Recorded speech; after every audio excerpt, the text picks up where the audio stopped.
plug my computer in here.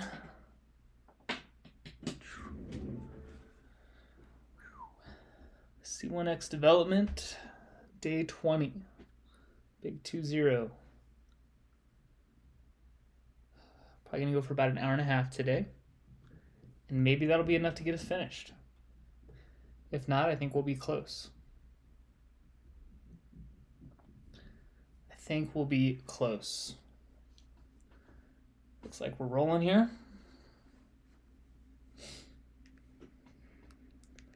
Looks like it. All right. So, this is the list that we have left. Right here. And the first thing I'm going to do is jump into the round display and round finished.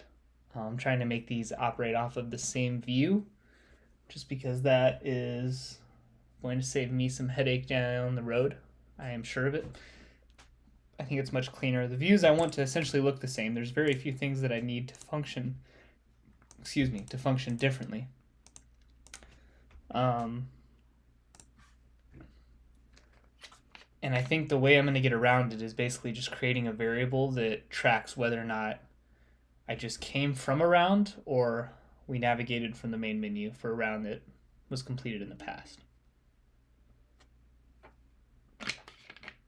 So, how do I want to do that? Let's go. I've got my round variables somewhere. Round management, round statistics. No. Scoring management, round information. All right. Is round completed equals false? So the way that I am managing this currently, I already have a variable for it, is round completed. Is that in our scorecard, once we navigate to the round finished view, we're updating that value to true. And then we're not deleting it until round finished is done. So we're calling erase current round, and as a part of that function, we're deleting that save and setting it equal to false, aren't I? Aren't I? Do I need to be updating those variables as well?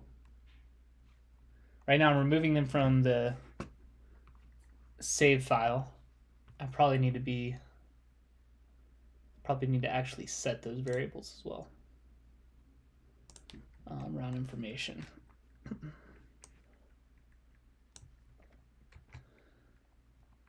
So maybe we just do that here, just to be safe. Round information dot. Like so. I don't know if this is actually going to do what I think it's going to do. I don't think I had any issues previously, so it may not be needed, but I do kind of want it in here as a failsafe. I'm updating the save file, but that doesn't inherently update what the actual value of the variable is. Every time I start a new round, I am resetting them all to begin with.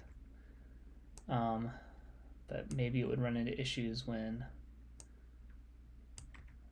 this is round completed variable. So we're going to update them all manually. Okay. On erase current round, we update those values. So my thought, and we're not calling this function until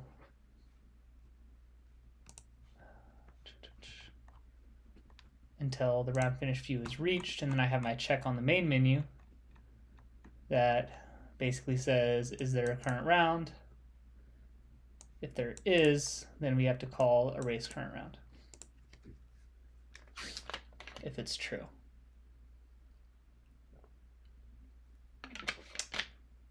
So I think we are going to have to update this code a little bit. But that is perfectly fine. So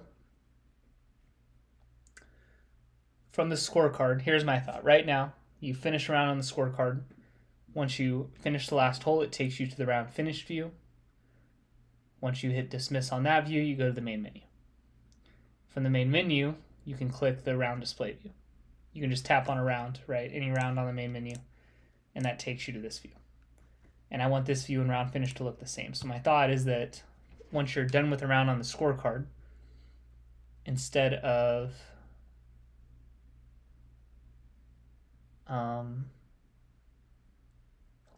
going to the round finish view, it just pops you to the main menu and then immediately opens the round display view.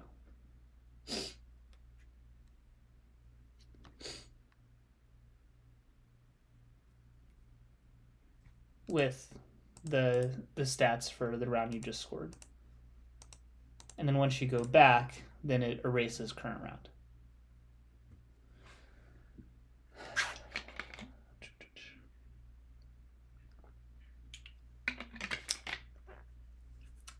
I think that makes sense. I think I'm going to add one additional variable though. And I think I'm going to kind of discover the need for it as I go through this. Static var is round completed. This one I want to be has round finished been shown equals to false.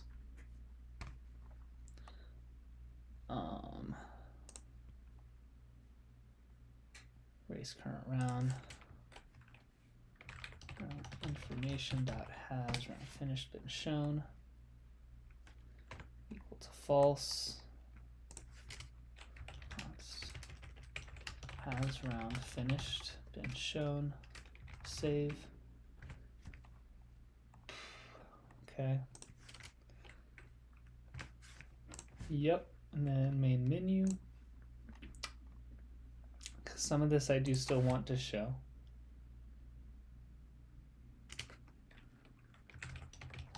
Information dot has round finished been shown. Okay.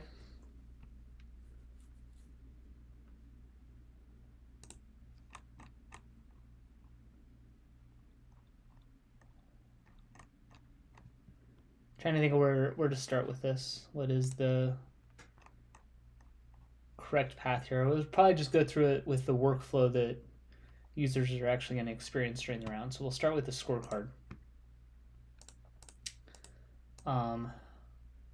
If round is over, and I have the same thing here if round is over. Okay, so if round is over, we're updating the user whole scores. We're saving the round to JSON. We're saving the scorecard information. Yes, that's saving to user preferences. We're saving user whole scores only. Yes.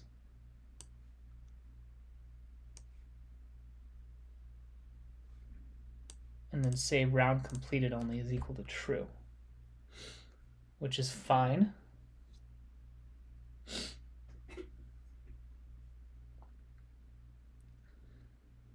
But then we're pushing to round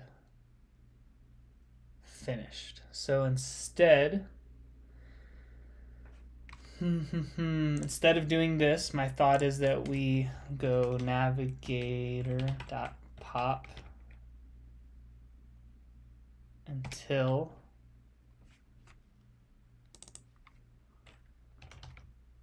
main menu name. Yeah, I didn't think that was the right one. Back button. Where's that at?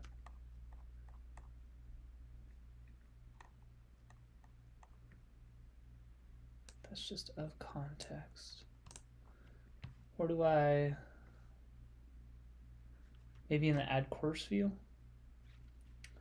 Somewhere I've got a pop until.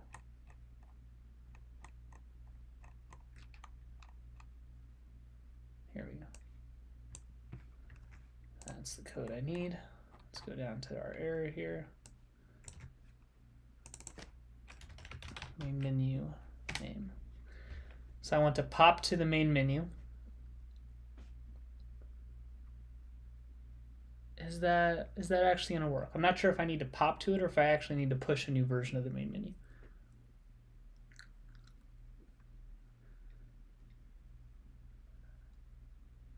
That is still kind of TBD here. And my question is going to be, is this code going to run? Init state, is that going to run?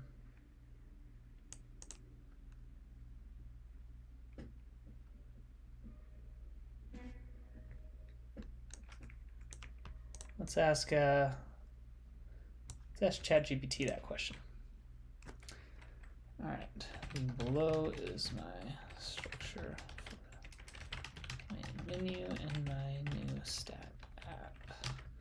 Will this code only run when the view is launched, or will it run every time a child view pops back to this view as well?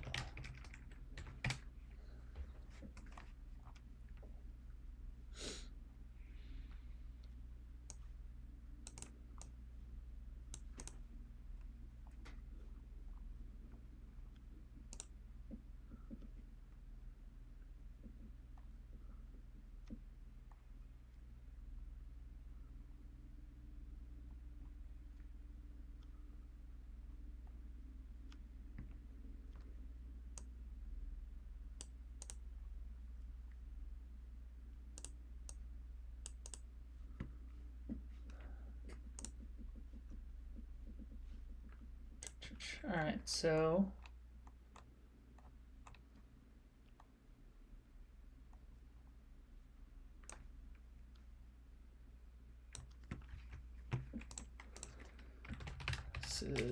I'm trying to figure out the code here to make it so I can run code specifically when I pop back to the main menu, so I don't have to push a new one.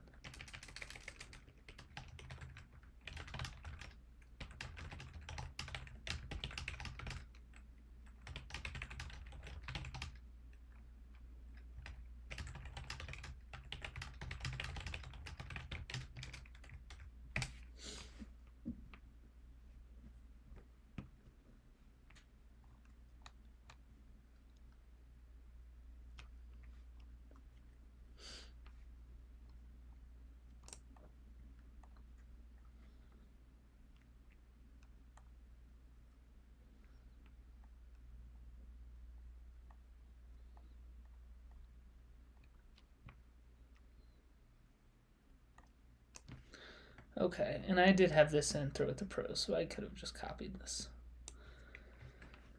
But that's okay. So we go to the main menu. We have this to run. Here, and I need this code.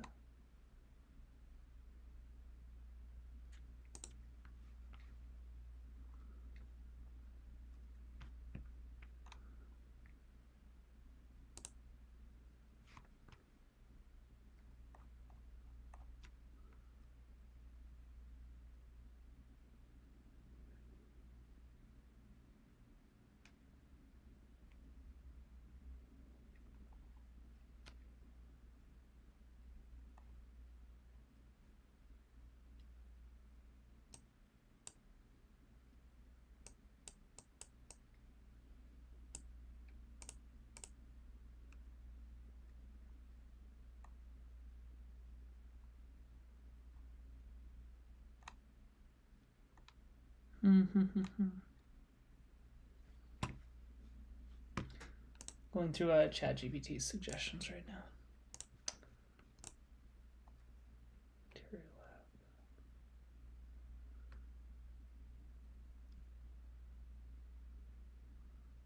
I already have that.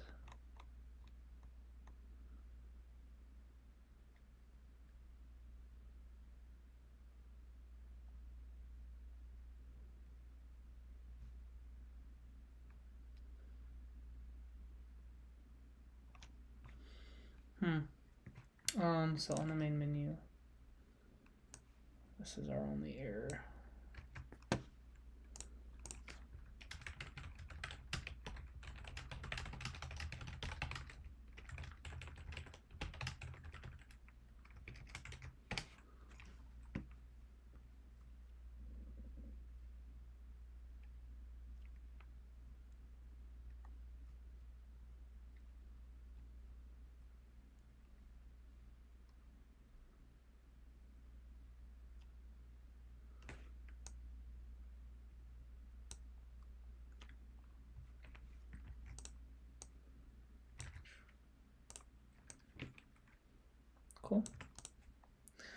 Okay, so now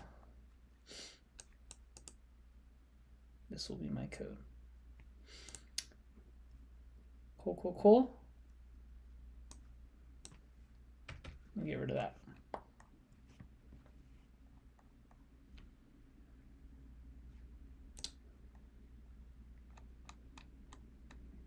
Oh, I already had these.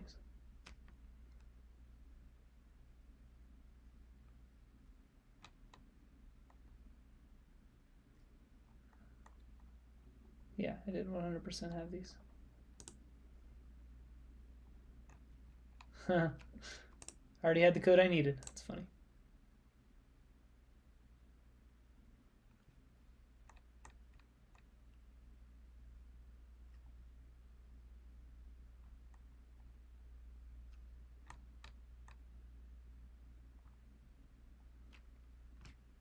And I do think I like this one better.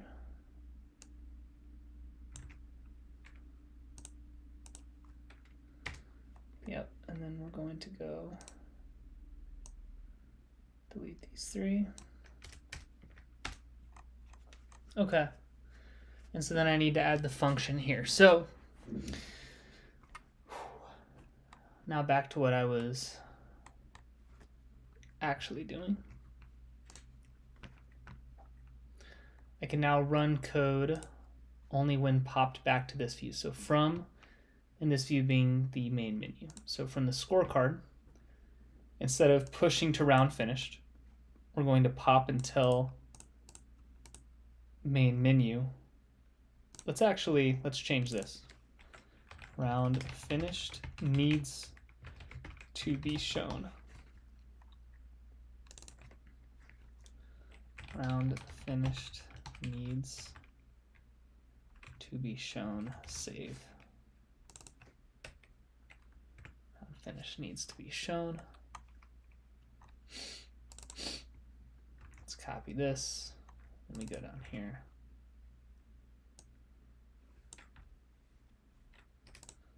Like so.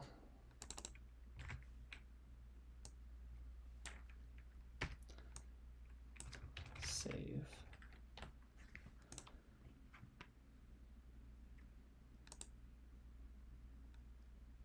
What do we not like here? Expected to find.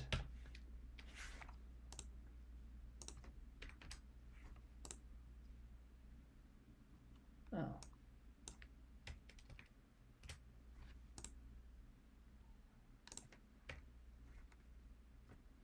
Weird. Go back to the main menu. Go to this function. Finish needs to be shown. Round finish needs to be shown. Save. All right. So then on our scorecard again, round completed only to be true. Do I ever actually need to show that? I really just need to save it, right? That's all I need to do. I think it is. Like maybe I'm just getting rid of this round completed view now.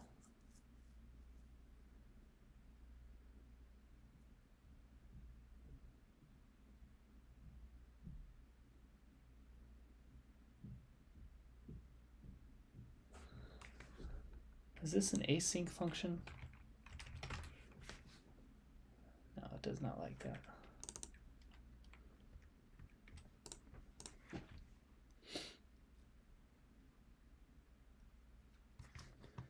Like maybe I don't need this variable at all.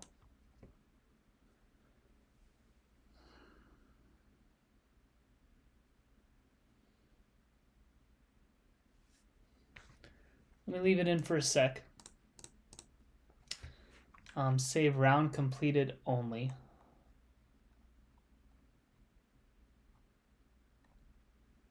So instead of that,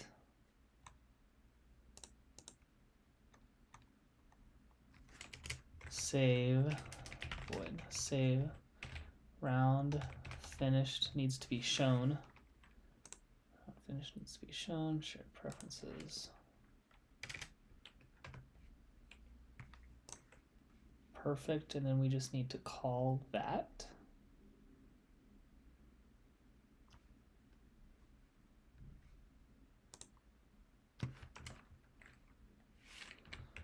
Round information dot round finish needs to be shown equal to round finish needs to be shown.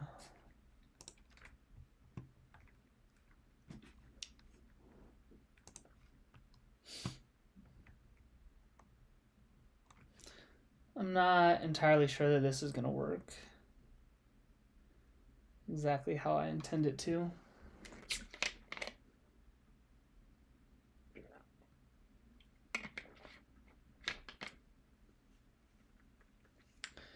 I might want to put it in a provider.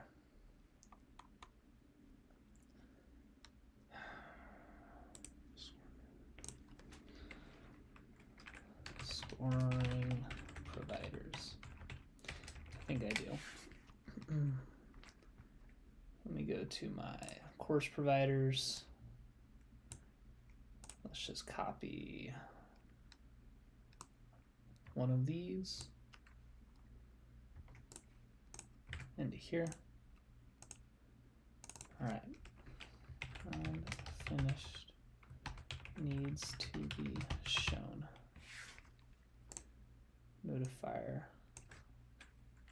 bool.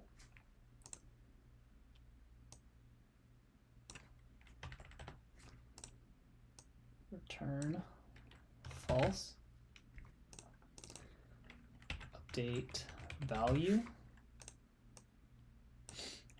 Bool. Round finished needs to be shown provider.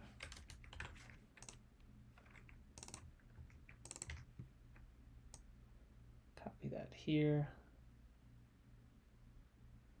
This becomes bool.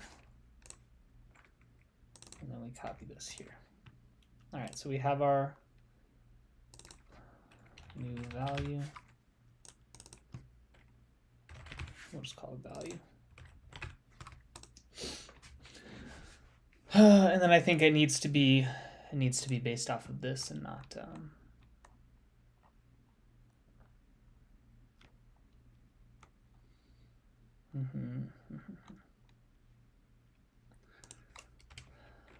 final round finished needs to be shown is equal to ref dot watch that. I need to call it here. It's under scoring management, right? Scoring providers. Yeah. Scoring providers.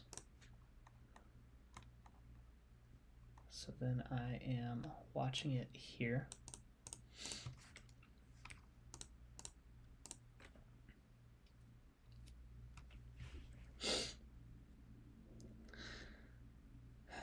Yeah, it needs to be this.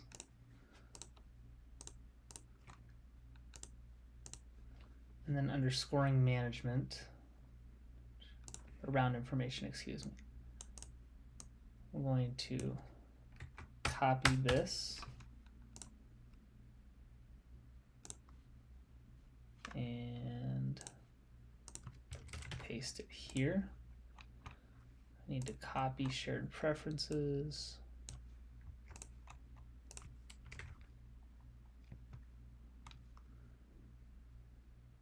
And then I need to copy round information.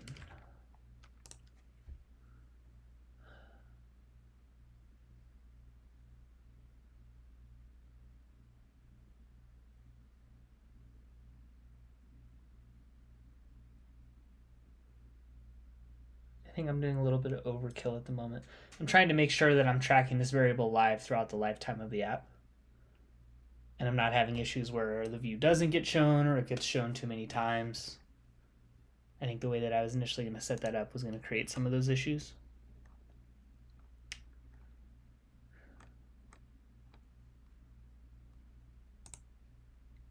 Okay, so I have the provider. We can update the values. Let's go to the main menu where I call this, which is here. And then let's go to our scorecard. Let's copy it up here. Scoring management, scoring providers. All right, and then down here, if round is over, no, further down.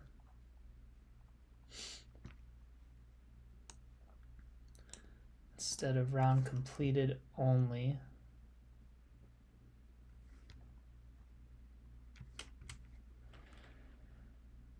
let's go round finish needs to be shown.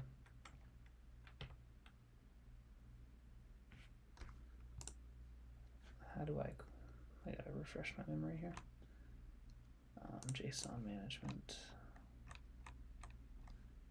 not the right one. Round, say round. This. So let me go to our scorecard. This is what I need to copy here. Round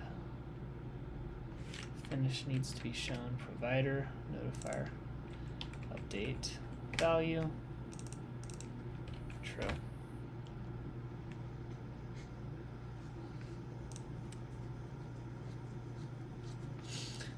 For right now, I think what that means is that I'm going to get rid of this.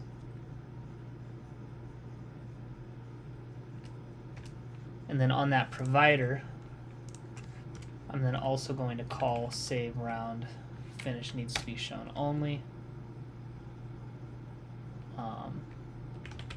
value. So then I'm saving it to the defaults as well, which then should mean that I can get rid of all this nonsense that I just created. Needs to be shown. Needs to be shown save. Get rid of this. Get rid of this. And then on the main menu, get rid of this. Okay, so scoring providers. Oh shoot, I did need the, yeah. Yep. I did need the save. Back to round information. I don't need this. I need that. But I can get rid of this. Okay. So I do want to update it in the defaults. Here.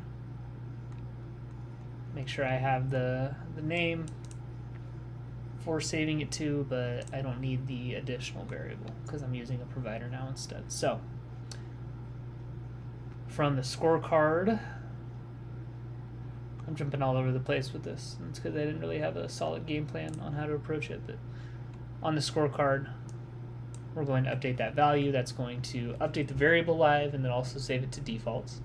Saving it to defaults in case they close out the app. That's something that I do want to persist.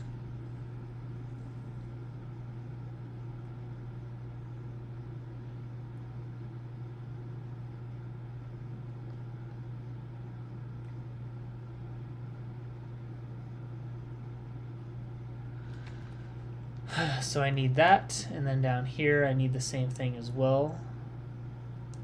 We're not going to save this, but I am going to update that value.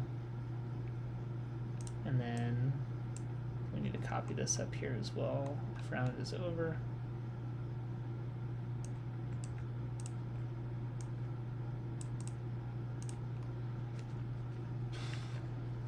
Okay. So now I'm updating the variable that round finish needs to be shown. Instead of pushing to round finish, I'm popping to the main menu. So I think we're covered from the scorecard. that's when we're popping back to here. Now the hard part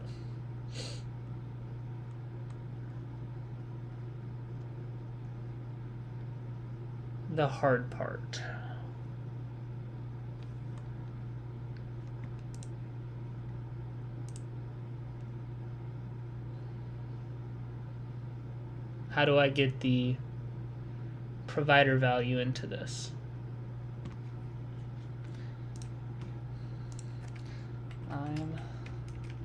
There are only certain scenarios where I need to run code when popping back to the main menu. These scenarios are tied to a bool, which is contained within a river pod provider.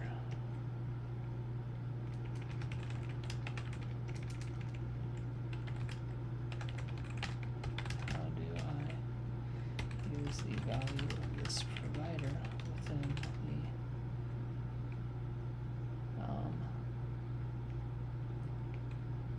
pop next function?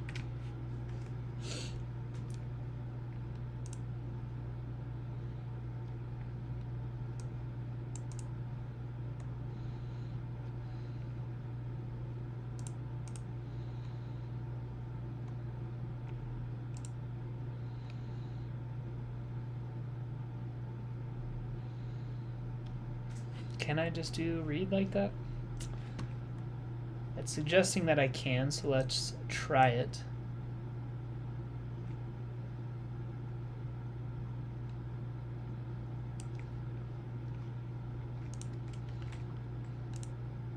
It says I can. Cool. All right. Round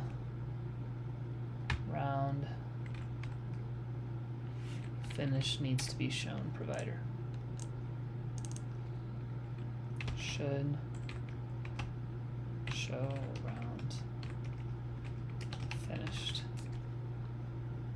And then we go if should show round finished here. I don't really need a set state. I'm already calling that variable, so instead I think I just need to navigate. Like so. I'm hoping that this works exactly how I think it's going to work, but I'm not. Round display name. I'm not 100% sure that it is.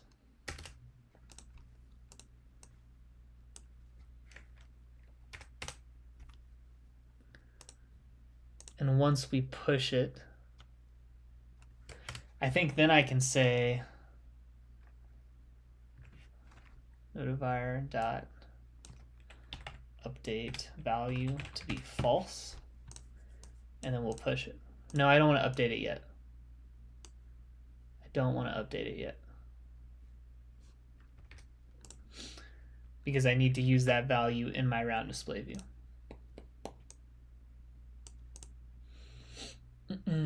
Okay. Okay, so in the round scorecard now, it's going to set that variable to true, this provider here, and then it's going to pop to the main menu. When we get to the main menu, this code will run. This will be true because we just set it to true, and it's then going to push the round display view. So now within the round display view, I need to determine whether or not I'm showing the round finish stats or not. Actually, it shouldn't matter in the slightest. I don't need to do that at all. I do need the variable for this code explicitly, but instead I just need to set the index, right? Because part of my saving the round includes updating all of these, which are what I am reading in my round display view, right? It's these values.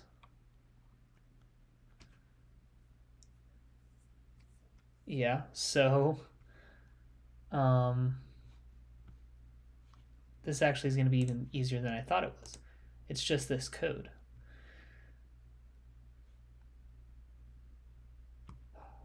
What code do I run when I navigate to a round currently? That's really the only question. This.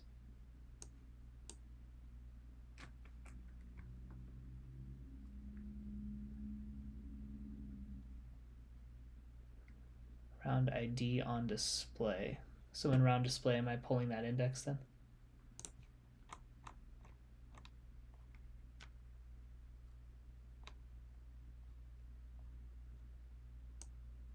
I am, round index. Where am I saving a round? Am I setting the ID? Just like that.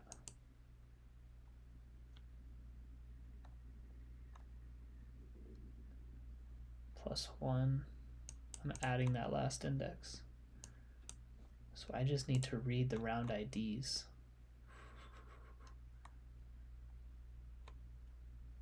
The last added value of it. Okay, round display.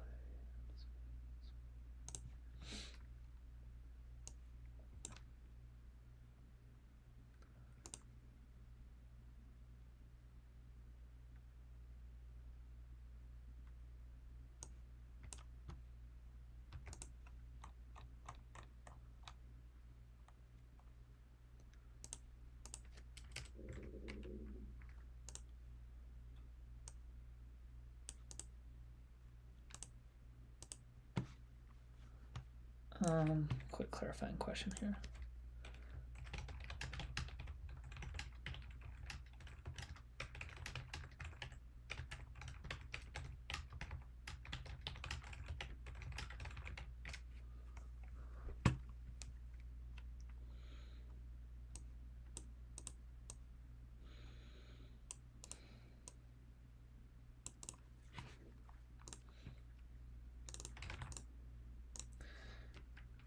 Okay.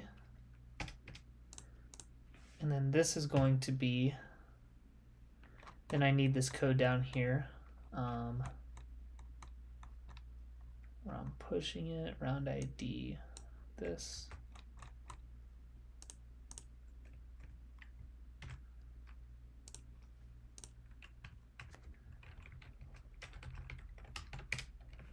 Am I running that inside of a set state here?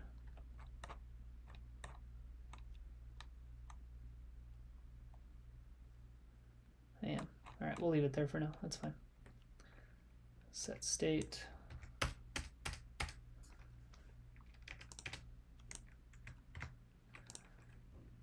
Round ID on display is equal to the newest round added. Because if I go to save round, I'm adding it first. And then we're adding everything in the file.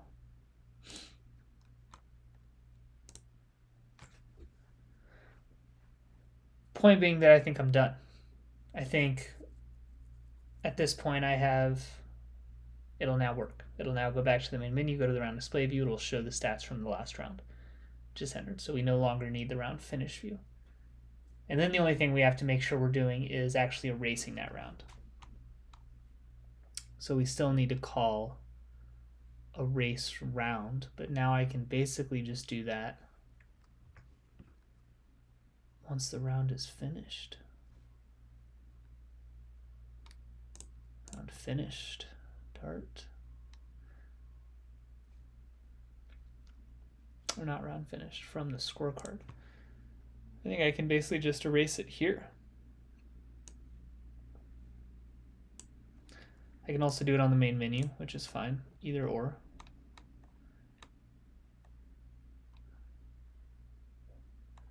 And then I still have the load current round here. Is round completed? Did I not just delete that?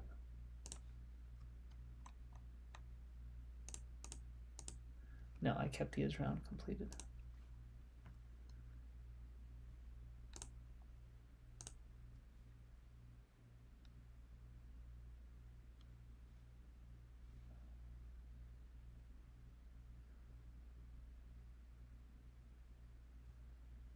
So I think I'm going to delete this from the scorecard, and then I'm going to implement a little additional logic into the scorecard view. But here we're just, from the scorecard, we're going to erase the round because I'm already saving it and I already have the information I need to display it. Erase current round, yeah.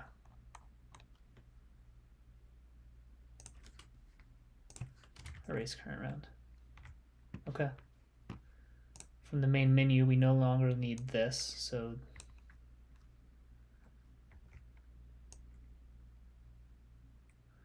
we're not erasing the round from the main menu anymore.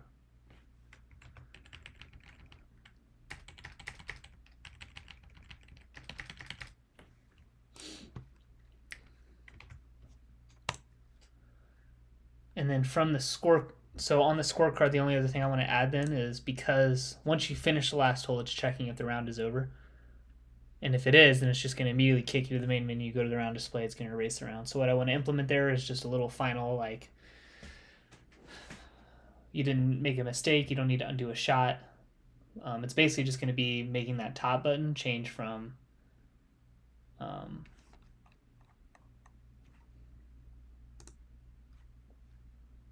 top button.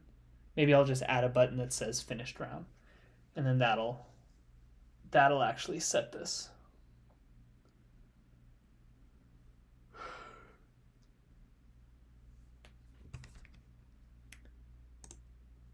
I think we just need to reset and give it a try.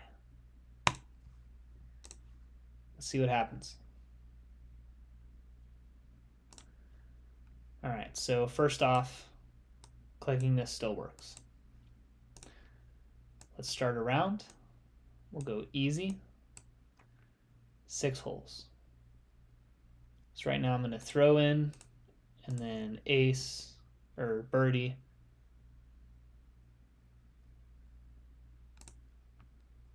And then we're just going to throw in every hole to speed through this. So we're on hole 6. There's only 6 holes on the course. I probably want to implement a, what did the options button do? Undo and delete round, that's right. I probably want to implement a display the total, like total number of holes on the course.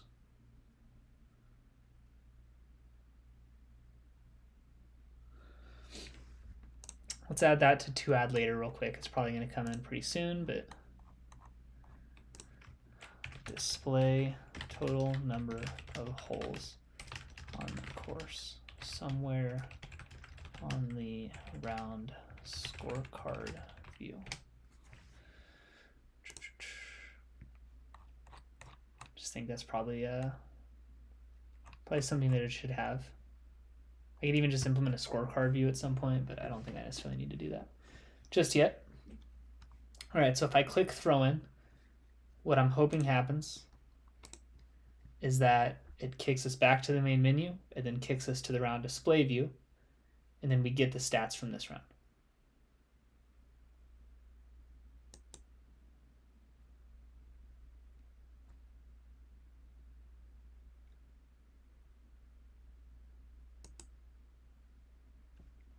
All right, so we got an error there.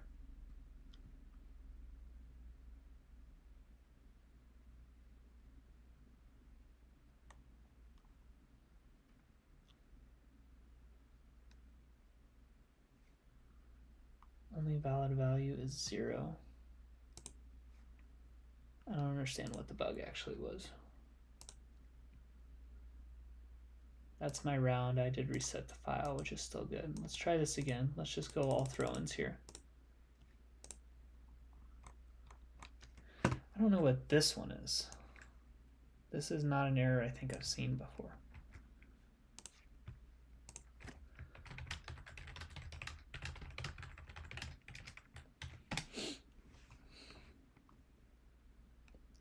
I'll just pull this over here just so I'm not just staring at a blank screen.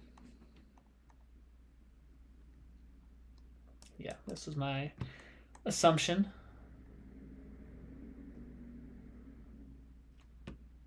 Okay. I gotta chain it. We had this issue previously. So from the main menu, I think what the issue is that I'm trying to run this while it's already in the process of popping the last view. So we're going to try push. It's just push named. I want this.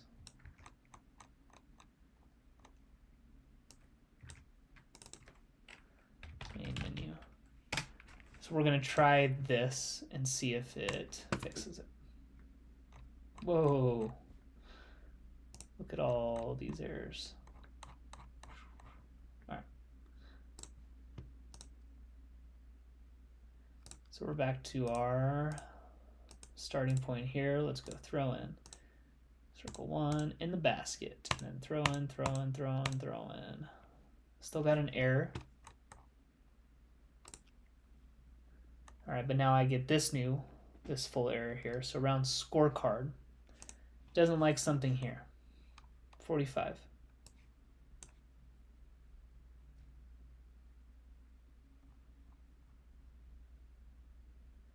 What does it not like there?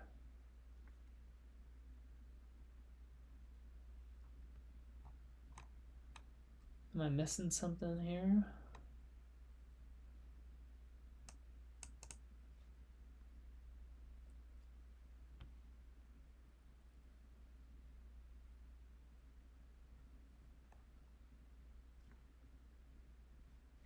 Pop and tell main menu. It's giving me the error. The valid value is 0. I'm trying to pass a value of 5, which implies that I'm erasing the shot data, which technically I am. And I guess I'm technically doing it before I pop the view. Okay. Sure.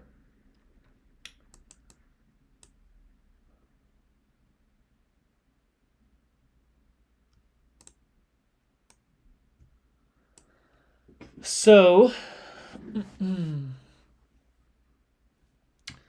instead of erasing the current round here then,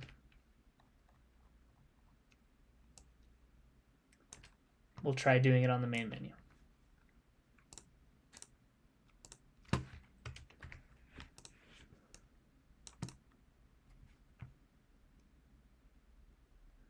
I'm going to have to work through some workflow testing, I'll call it, with this to make sure that's actually working as intended, but throw in, basket, throw in, throw in, throw in, throw in. Still getting an error. Still getting the exact same error, which is interesting because now I'm not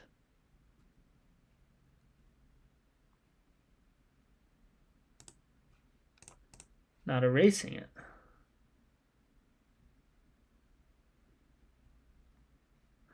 $245. Throwing from.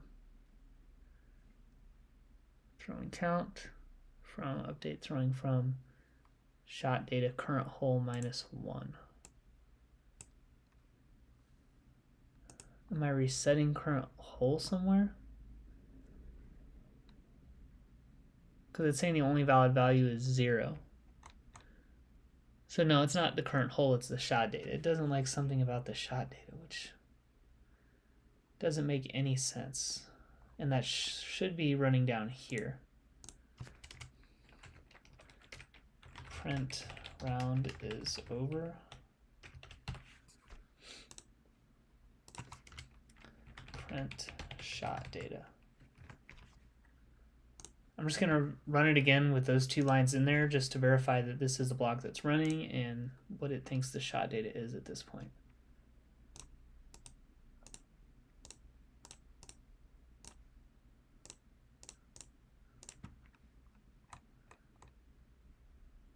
Round is over. Shot data is clearly full. 5 works. That one is still blank.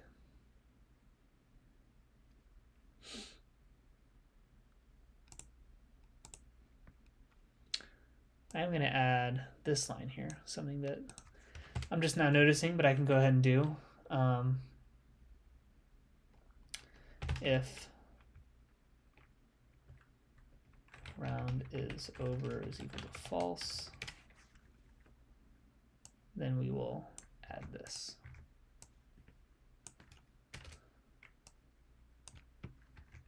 Let's go up here and do the same thing.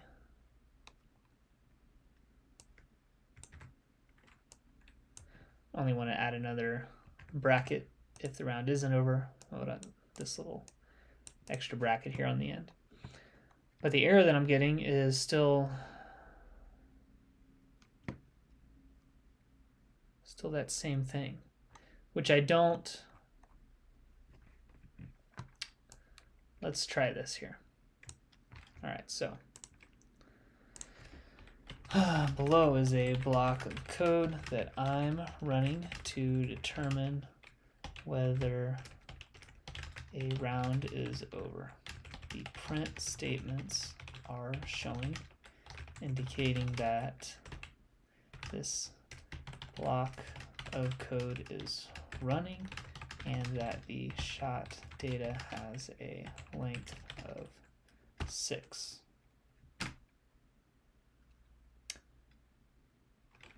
I then pop out of this view and go back to the main menu. However, I'm getting an error. I guess let's copy the code first.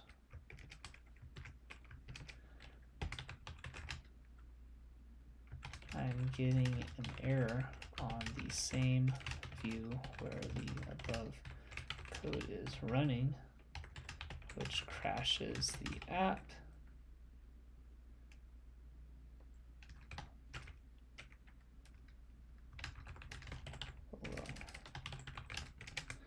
And let's go copy the error.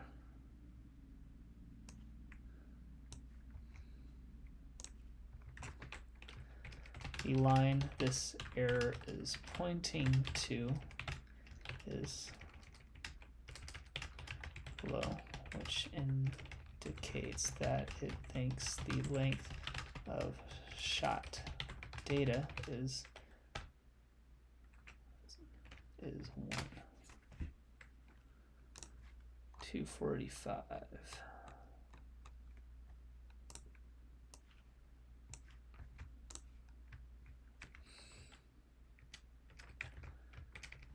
Why is this happening?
So the view is still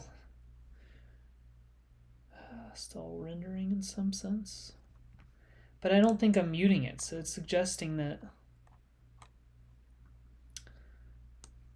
round information. I'm not updating shot data at this point. So save round to JSON, save user whole scores. Let's go to the save round one first. Save round to JSON. Here, I am never modifying shot data. Save user whole scores only. I also am never modifying shot data. And save scorecard information. I am passing shot data.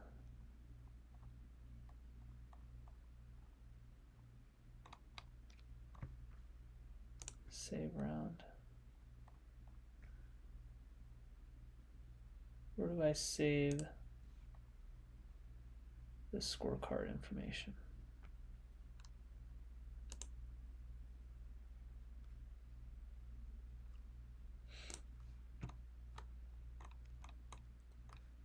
It's not there.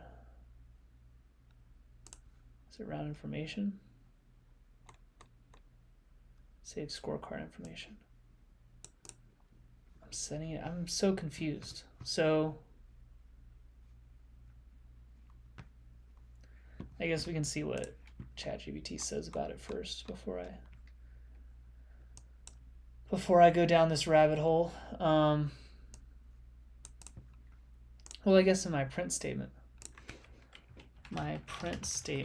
already indicates that shot data is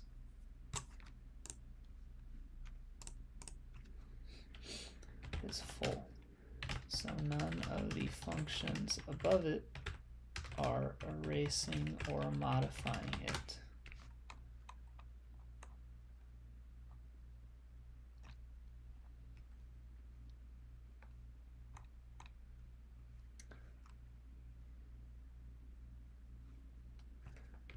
If I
So it wants me to wait to do it until here.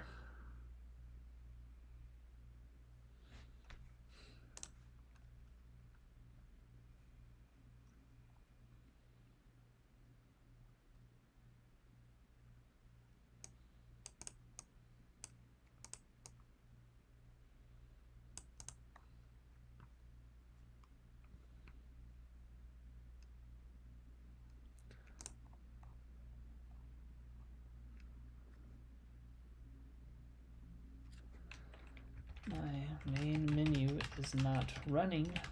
Load current round on popping back only on the app's initial launch. Below is my full code on this.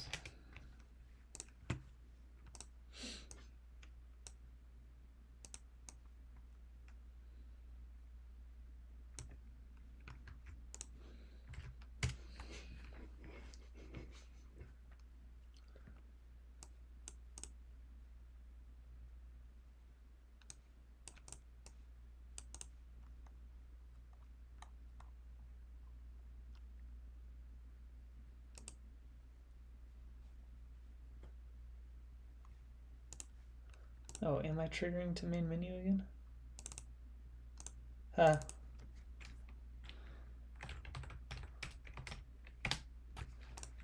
Okay. Supposed to go to the round display view.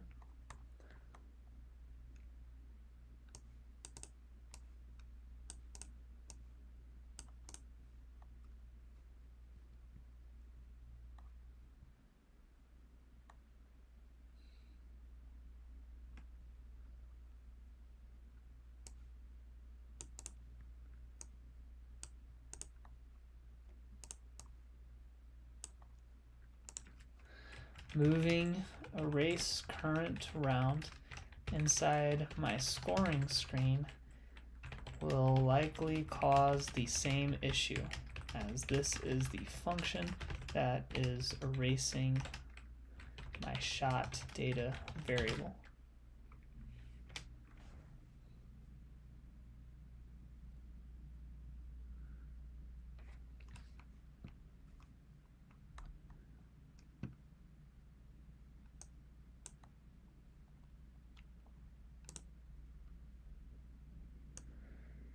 Okay. We can try this. I am up to try this.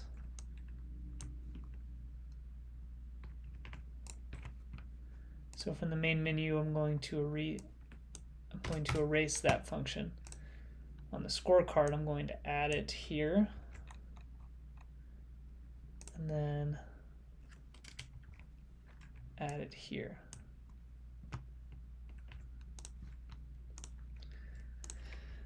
I have a dialog with the context, more options context. Will this code work? I'm just not sure about stacking two of these widget bindings instance, add post frame callback on top of each other.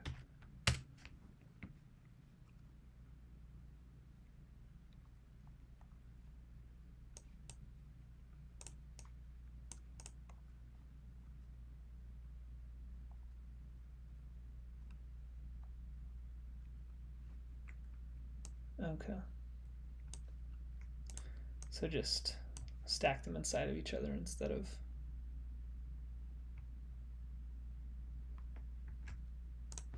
it's fine.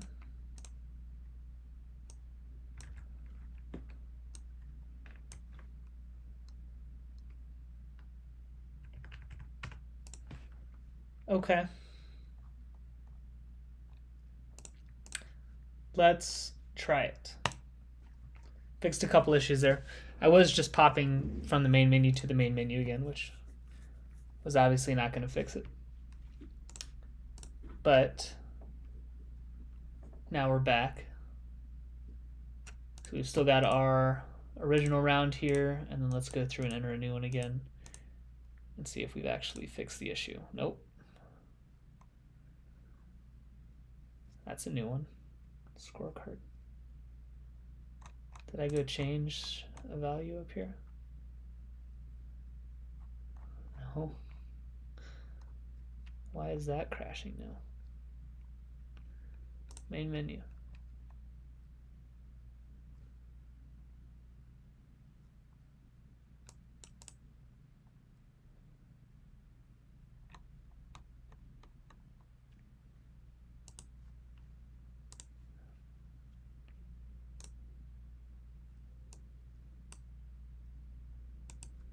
I don't want to resume round.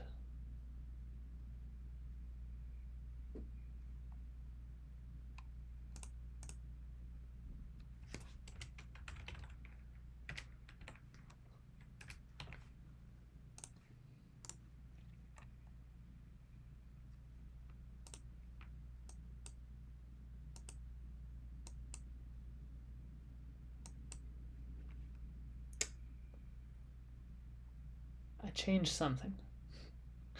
Clearly I changed something. And it has to be in this code. Not on the right view here. Let's go back up to this. It has to be with this.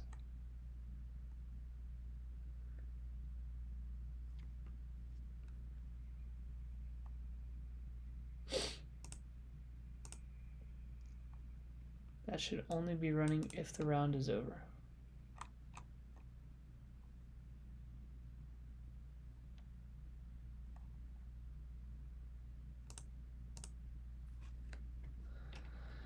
Let's print the shot data. Well, is shot data getting printed? It's not getting printed at all. No, it is getting printed right here. Why is it getting printed? Why is the round over? Why is it saying the round is over?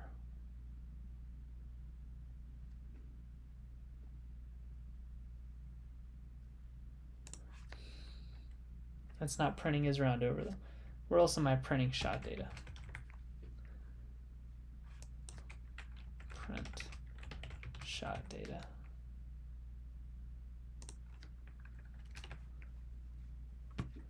Is round over. Here I'm printing shot data.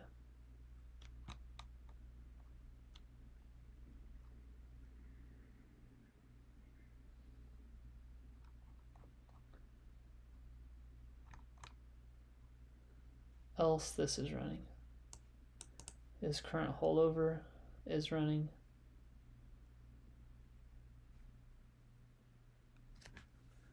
Is round over is equal to that.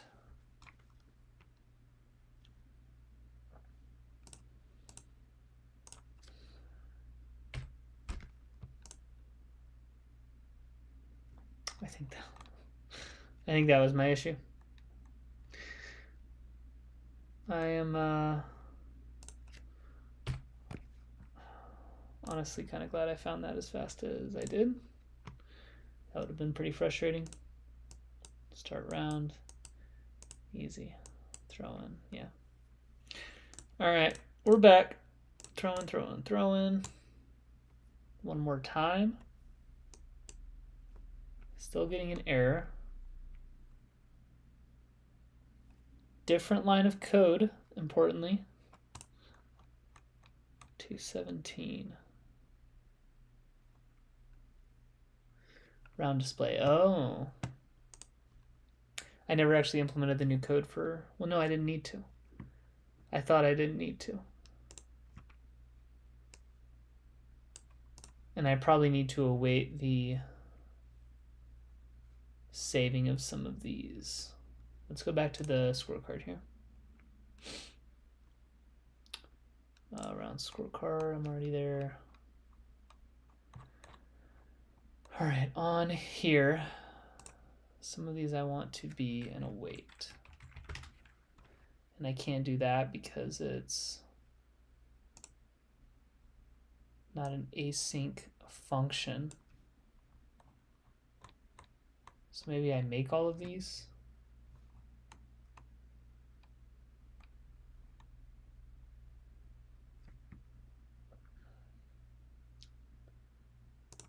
Save round to JSON. This is an async function. I can't await. I see.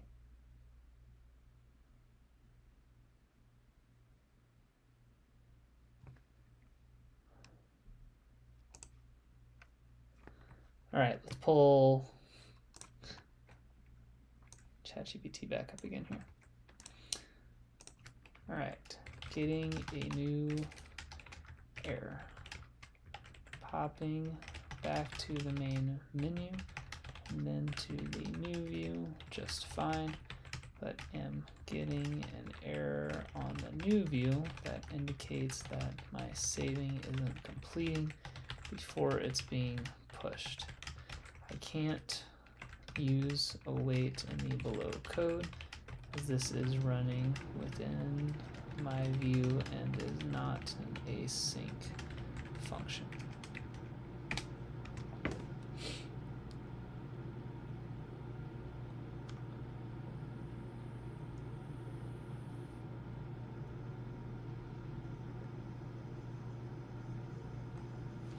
And I just make that async. And then I just call it. Okay. All right. Sure. Easy enough. I'm going to throw that down here at the bottom. Void handle round finished.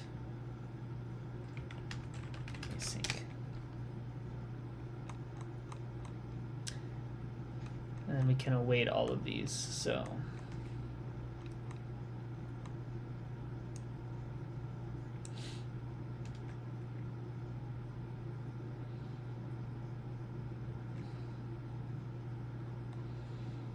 yeah.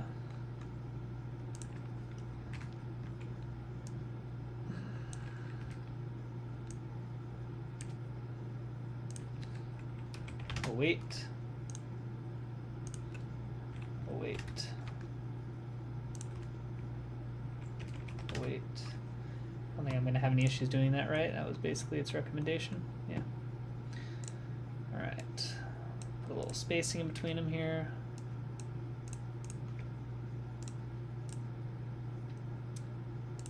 So I need widget ref. I need string course, string location, string date, list int pars, list int distances, list int whole scores,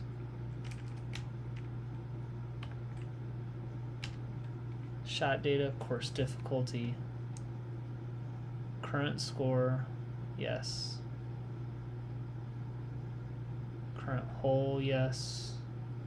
Starting hole I need, int starting hole.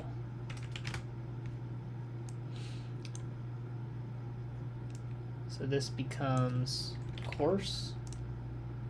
This becomes location. Course. Whole scores.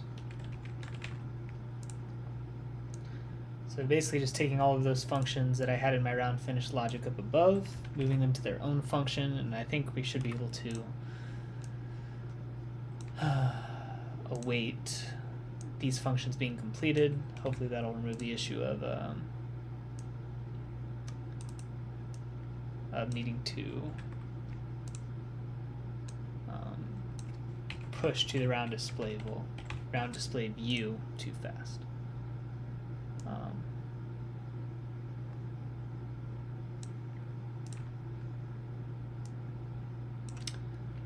Distances.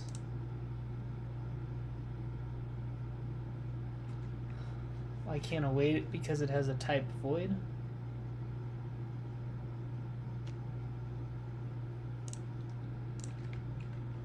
It's also saying I can't use await because these functions they type void.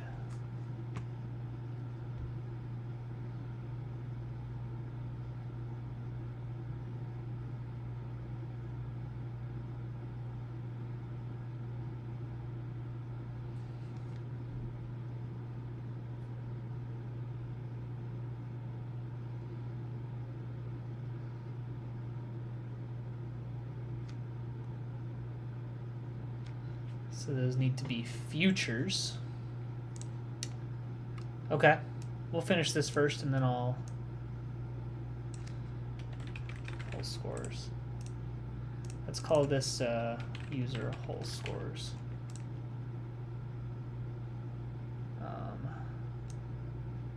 Shot data, course difficulty, current score, yeah. Current hole +1, current score, whole averages, yes. List double whole averages.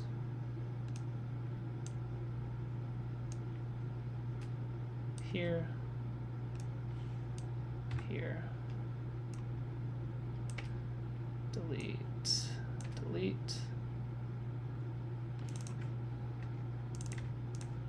All right, and then we need to go to the save round. This needs to be a future void, which fixes this. Save scorecard information needs to be a future void. Like so, and what was the last one? User whole scores only.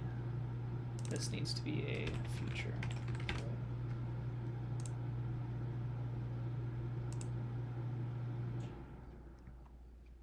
Okay. So we go back to the scorecard, handle round finished, and now up here, instead of having all of these, I can just pass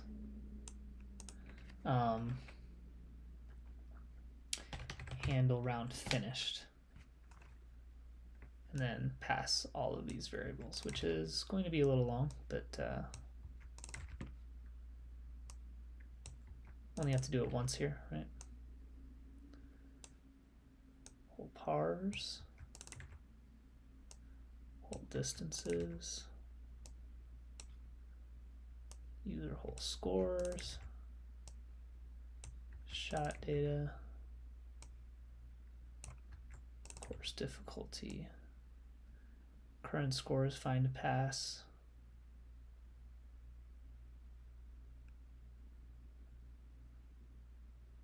current whole plus 1 is what I need to pass there, I think.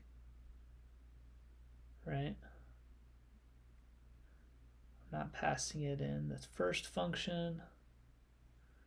I'm not passing it in the second function. I'm passing it in save scorecard information, and I'm passing current whole plus 1. So that's what I need to do here as well. Current whole plus 1.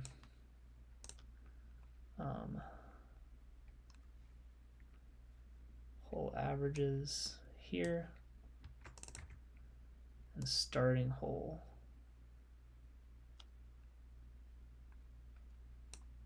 here.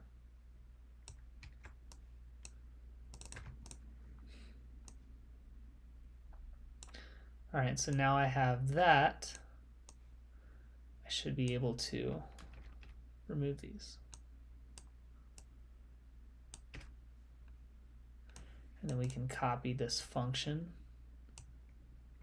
and use it up above as well.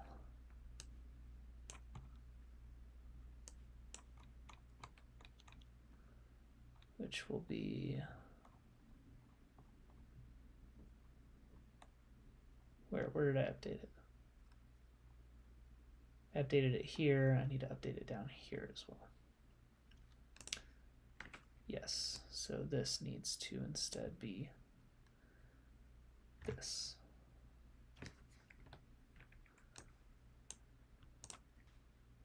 Let's give it a refresh and try it one more time.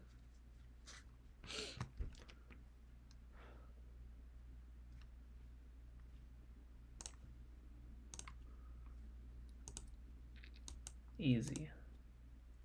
Throw in C1, basket, throw in. All right, new error. Same error.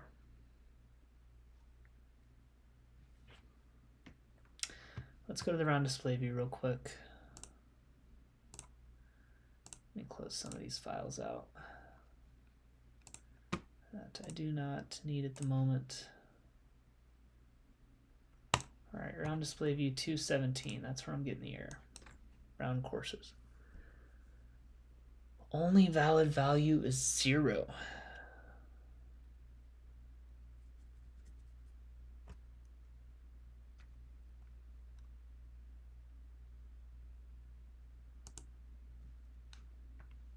Which makes me think handle round finished.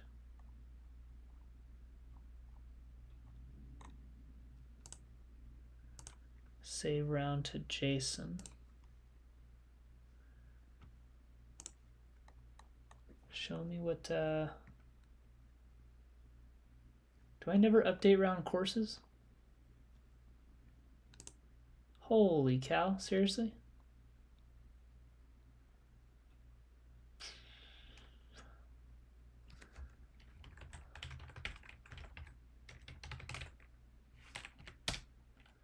I think I'm just missing the save here.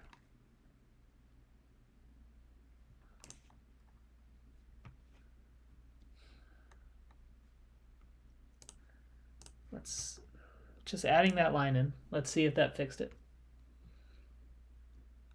So we're resetting it. That's the original one. Throw in basket.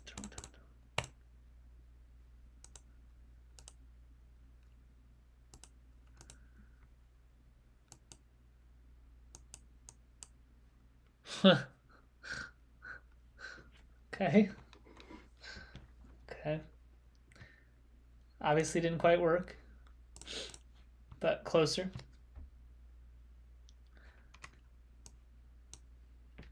That needs to not be there. Getting an error here.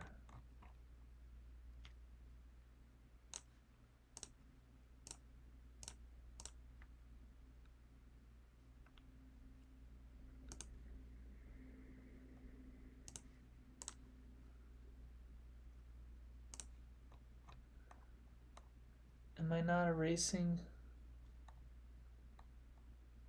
Where did I just put the erase the round? Wasn't that in this code? Yeah, it is. Erase current round.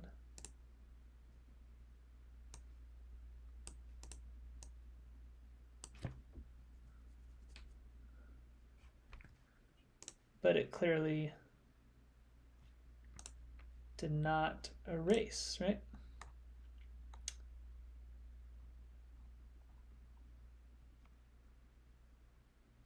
C1x. Whole pars is longer than 2 and this round completed is equal to false.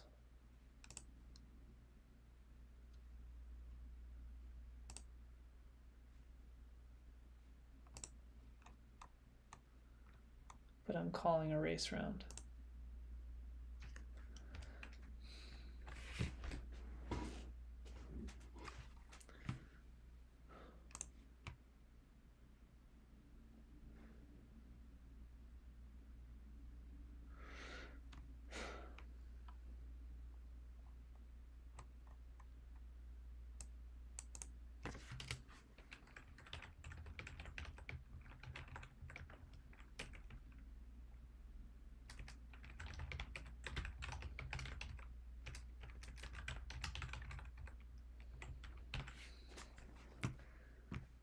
I don't know why that is not working. Let's try this. I'm gonna make sure it's erased this time.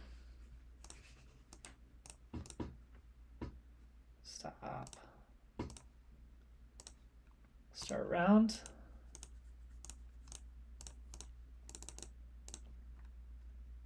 Round erased.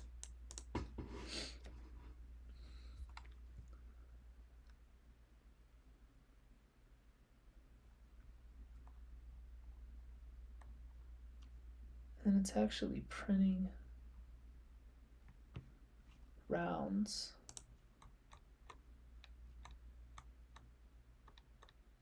Where? Do I print that in one of the saves? I do.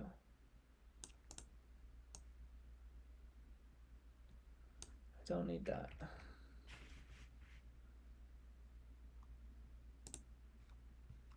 So the round is erased.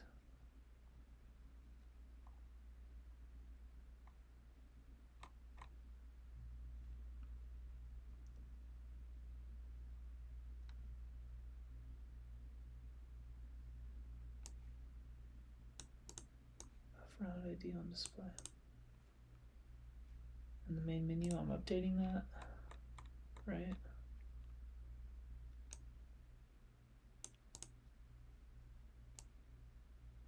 It's equal to round IDs 0, which at that point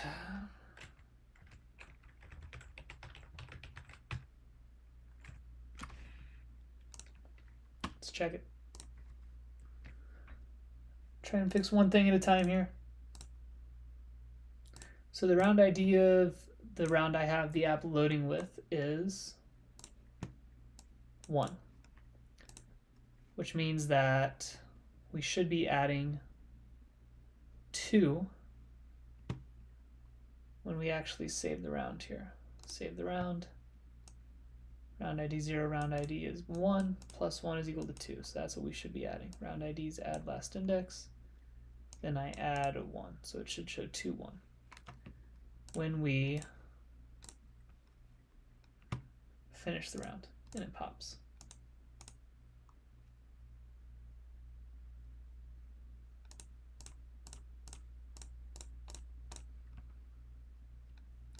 And clearly that's not what's happening.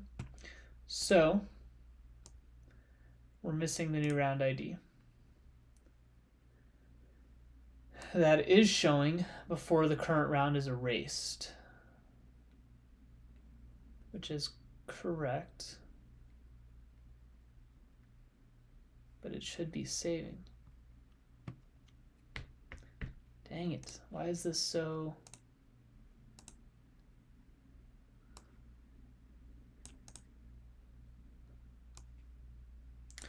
Back to ChatGPT. This is my current code in the round scoring view. Below is my handle round finished function.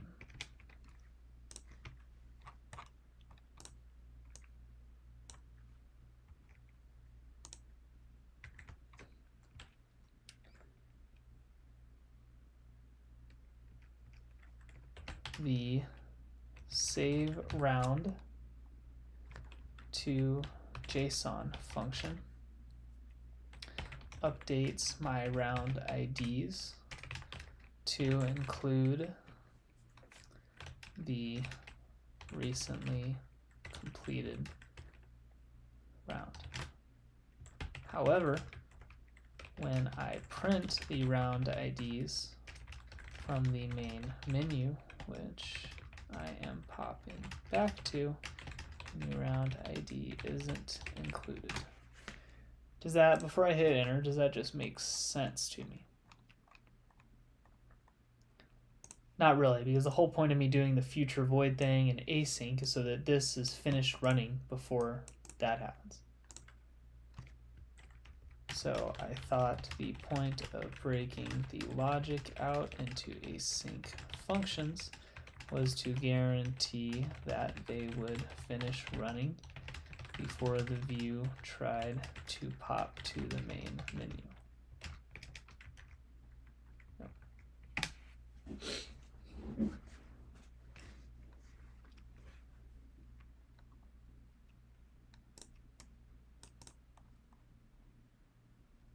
But I can't use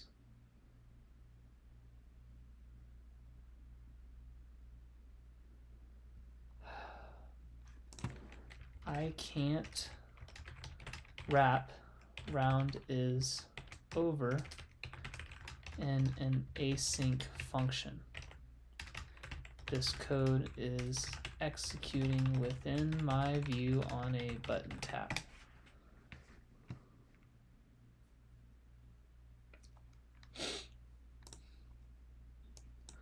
Like that.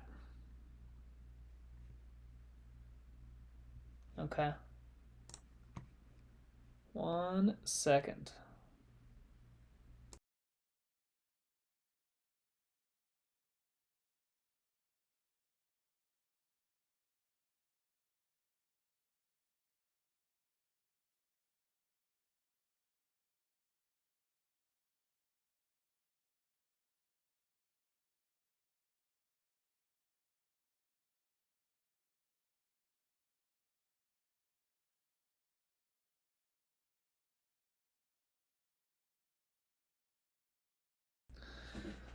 All right, so I can throw the whole thing in an async here,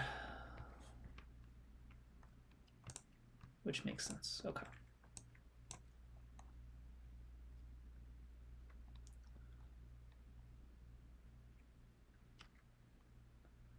So this is what needs to happen, and then I throw...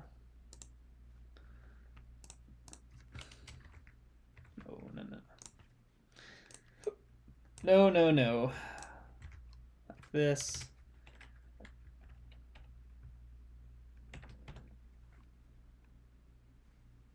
Isn't that what it should?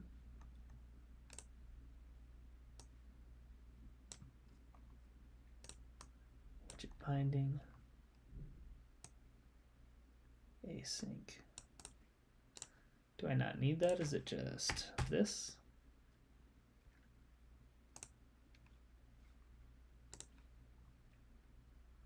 Like, what is this extra set of parentheses here?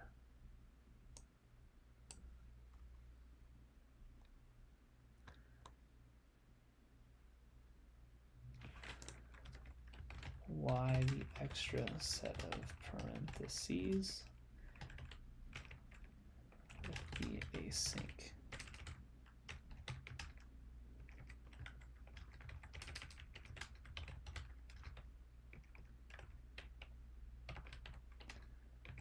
This gives me an error.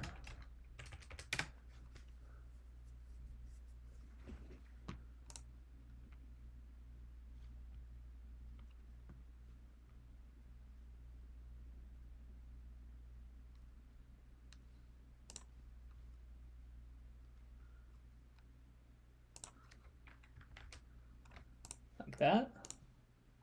Did I put them in the wrong order? I did put them in the wrong order. Okay. So instead I run it like this.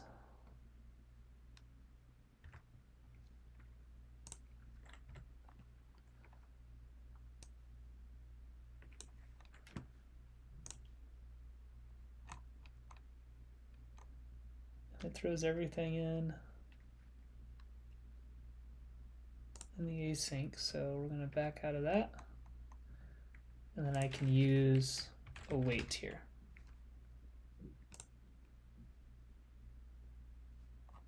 Does handle round finished also need to be a future void then?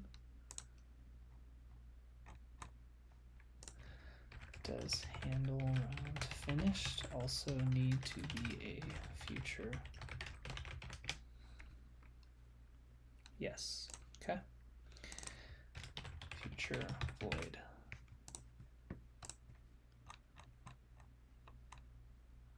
Okay, so like so. Does it throw a wait on anything else?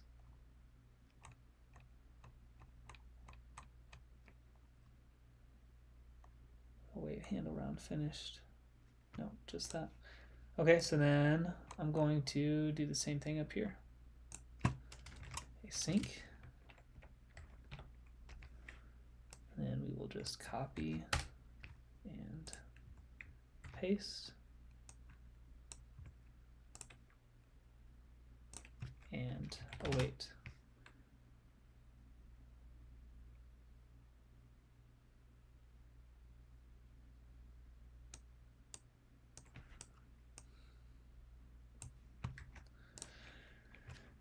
Revise the below code.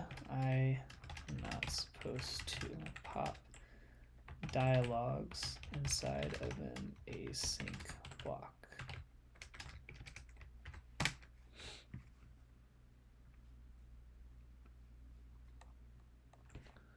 So this is the revised async. It wants me to just go ahead and pop it. Okay. That's fine. I can do that easily.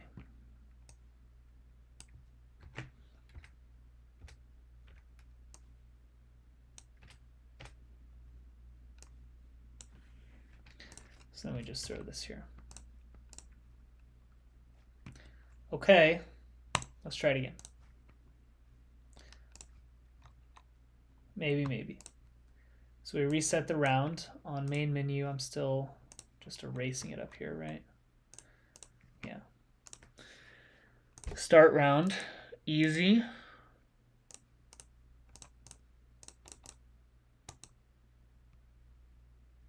Okay. And if I go back, we get a black screen.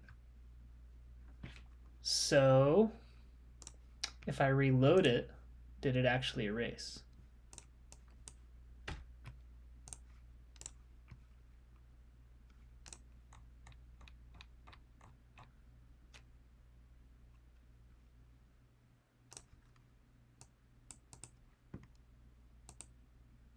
Yeah, I think so.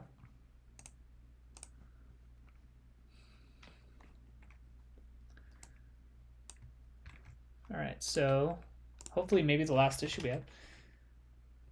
This code is working as intended now and pops forward the correct view with the right information.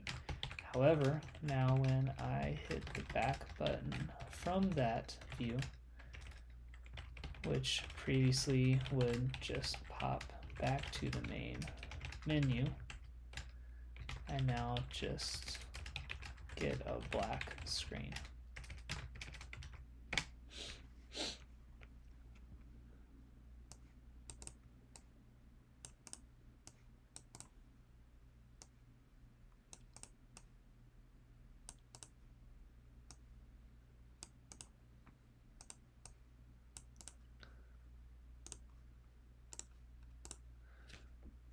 Ah. Yes. So when this happens, then should show round finished. I need to then set it equal to false.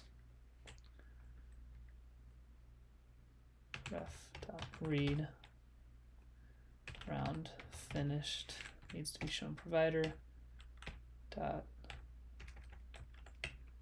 update value.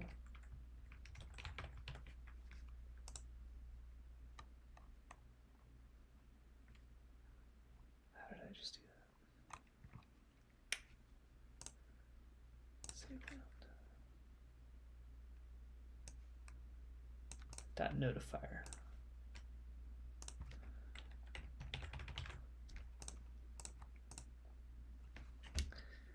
If it is true, then we immediately make it to false. All right, last try maybe. ChatGPT is saying that I was basically just forcing it to navigate back and forth over and over again, and that was giving us the black screen.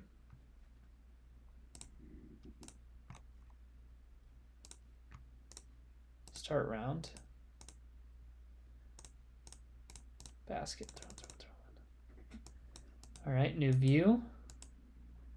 And then I hit back. Dang, I'm still at a black screen.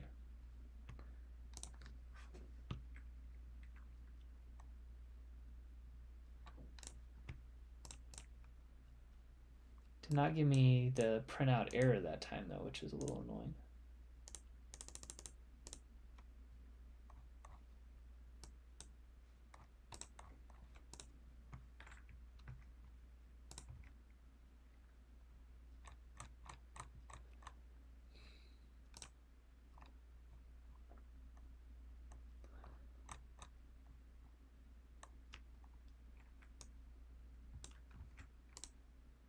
All right, I don't think I was resetting the variable, so I've updated the block to now read like this. However, I still get the black screen when trying to pop back to the main menu with the following error.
That's a thought.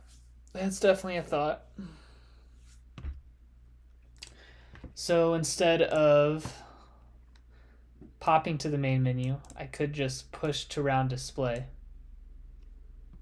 and then just make sure the round display, the back button is always popping to the main menu. That might be better. Let's try. Let's give that a quick try.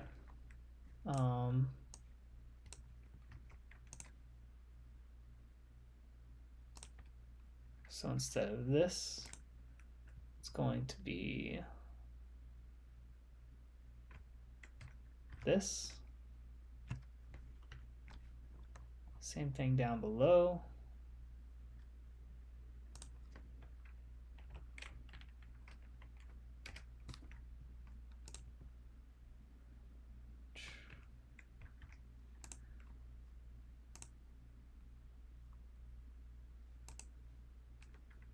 Oh, same issue here.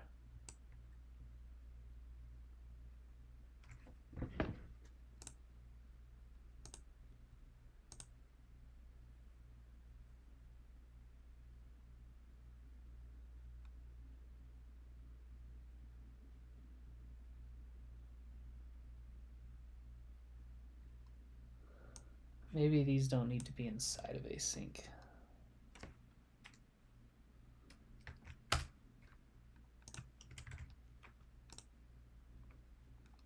Okay. On the main menu, I then basically just get rid of this. So let's try just commenting the whole thing out here for a sec. And then on round display, instead of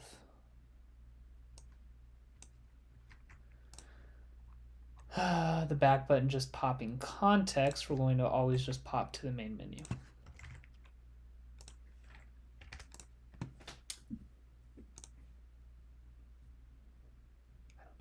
Let's try. Quick try here. Easy.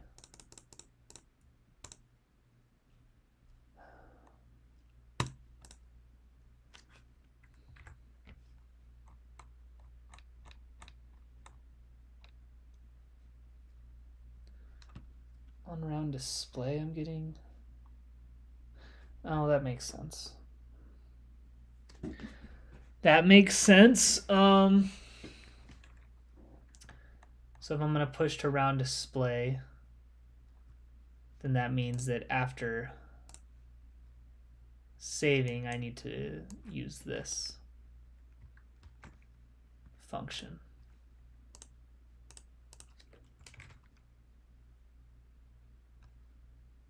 Round IDs is undefined. Well, let's define it then.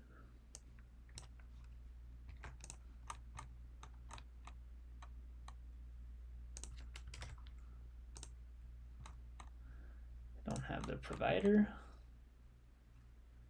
Round providers.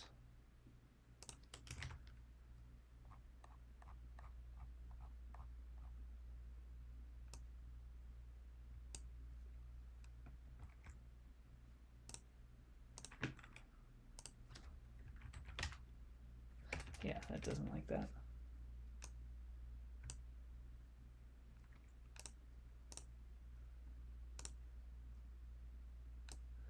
Okay, we can try this.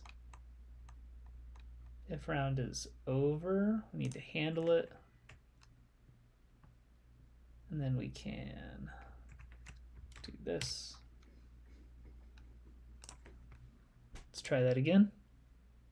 I thought I was going to finish, but instead we spent the entire time just messing around with this. That's going to start to give me errors now. I might have to force erase it. Yeah, all right. Erase current round. Refresh. Start round.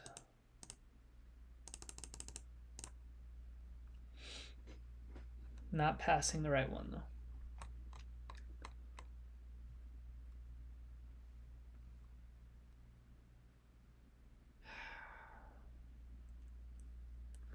Why not? But why not? round scorecard 248.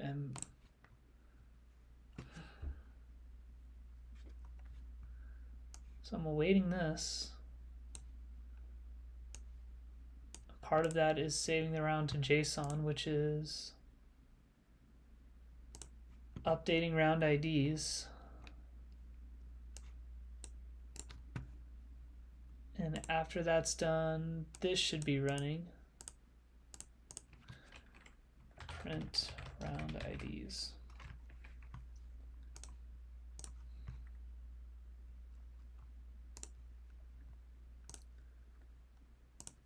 Start round.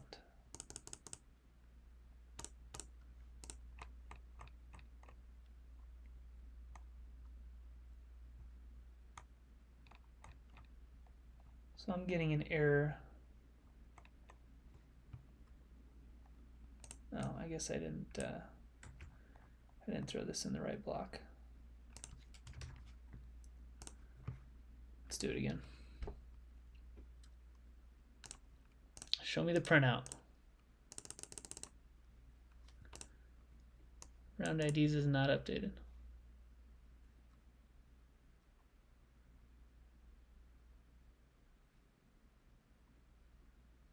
Is this all happening before?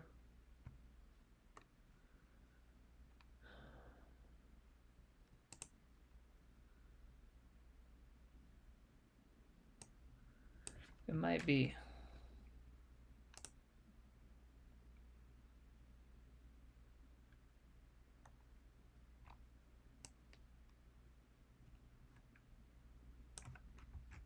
Let's throw this into ChatGPT real quick. What's the problem with this code? Is navigation running before async?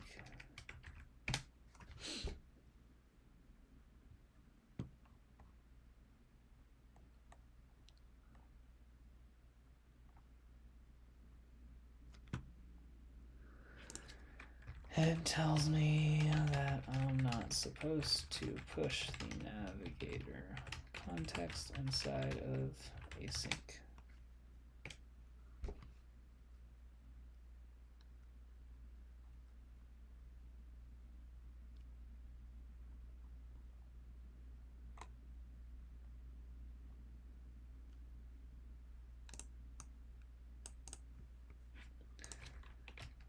Yes, I'm not trying to pop a context here, just push a new one, right? Yeah.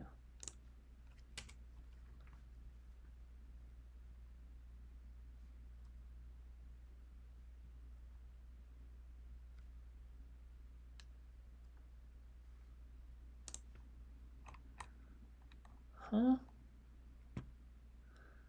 Oh, it's telling me that this is okay. Okay. All right, I see. So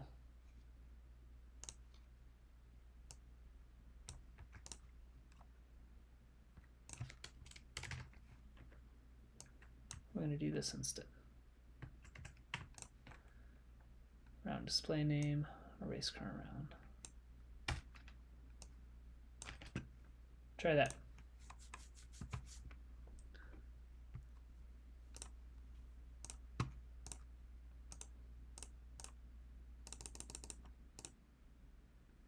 Still the wrong round.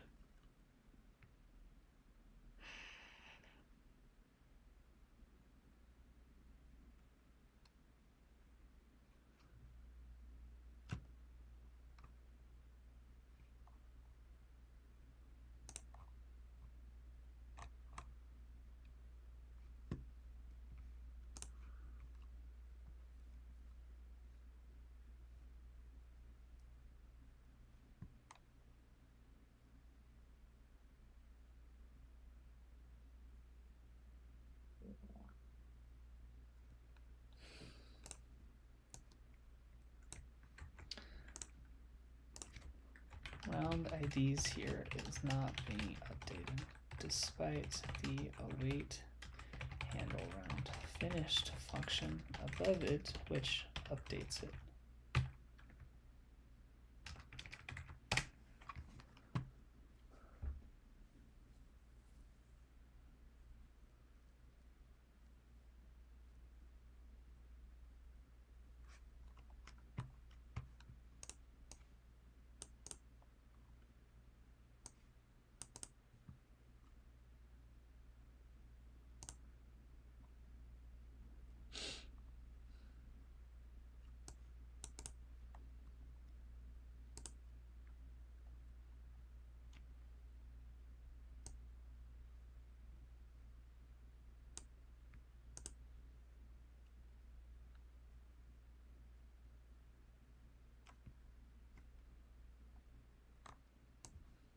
That's interesting.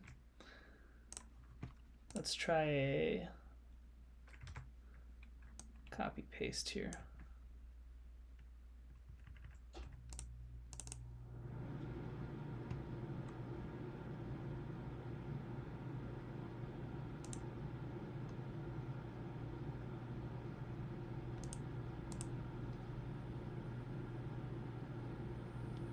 Round IDs provider, what do I call it? That.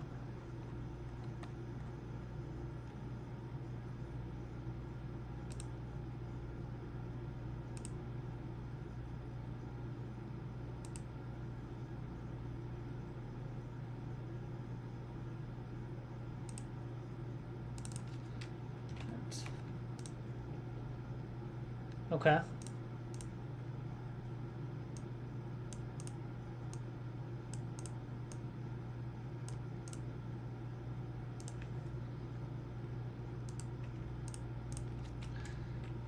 Print round IDs.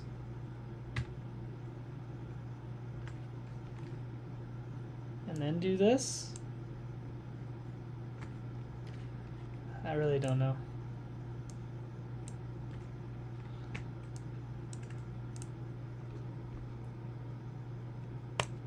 Let's try it real quick.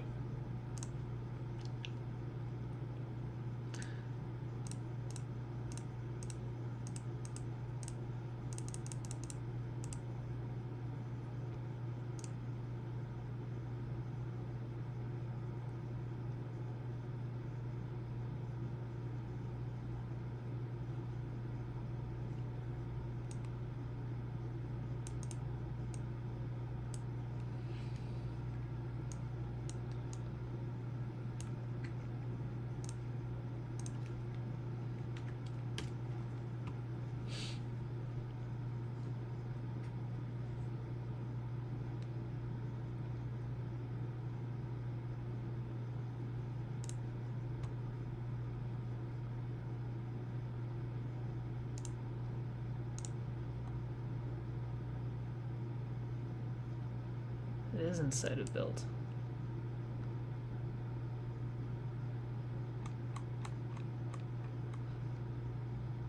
Build is way up here.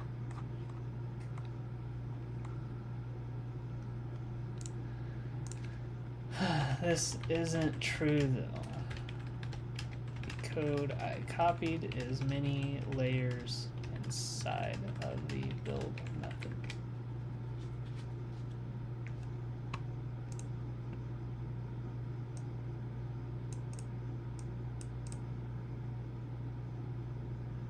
Is it a consumer stateful widget?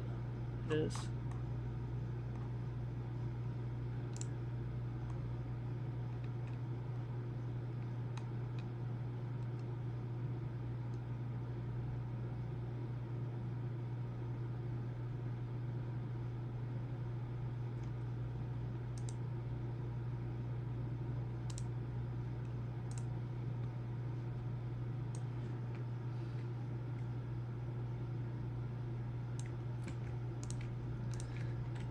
This is the full block.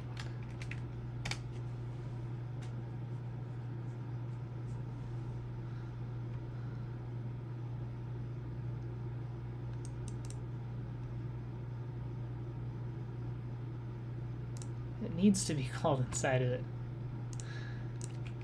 It needs to be called inside of the async block, as I don't want it to run until the await handle round finished is done running.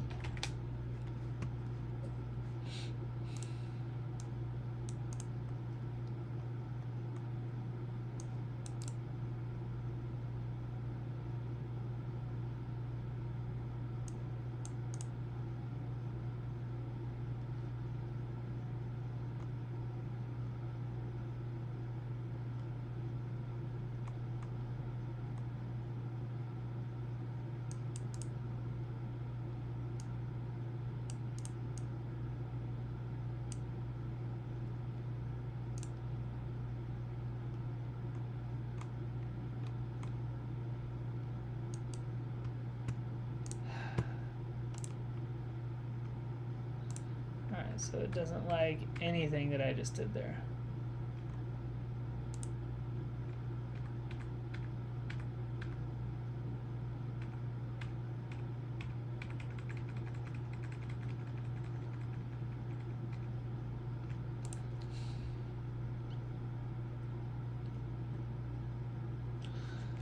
Alright, so what were my other options up above then?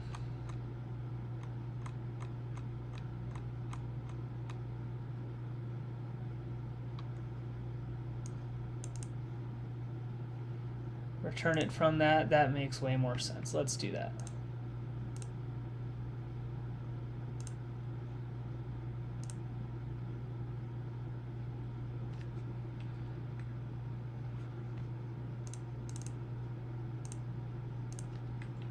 Round ID on display is equal to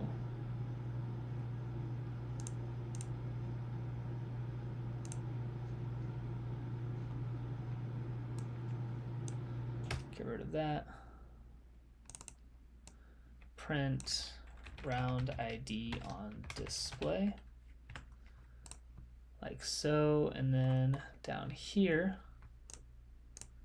I need save round to JSON to return the round ID that I needed. So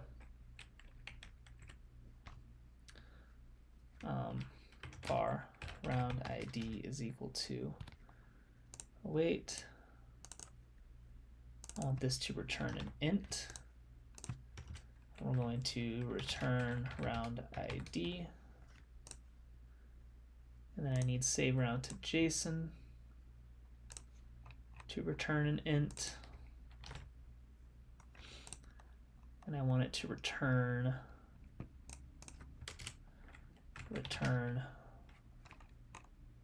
last index.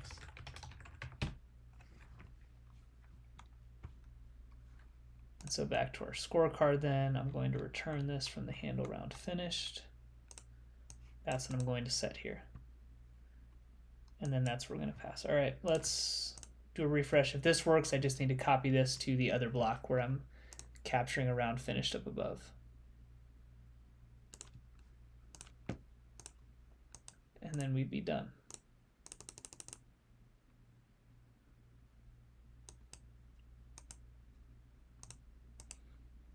That worked.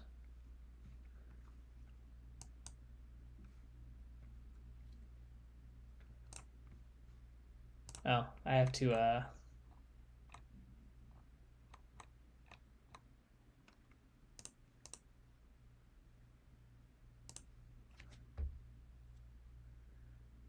all right, I got to think about that one. This works. This works.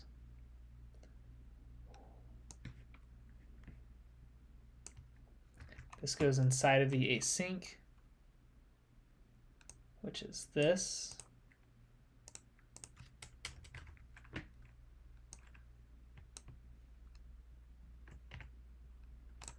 Like so. So no more await round finished.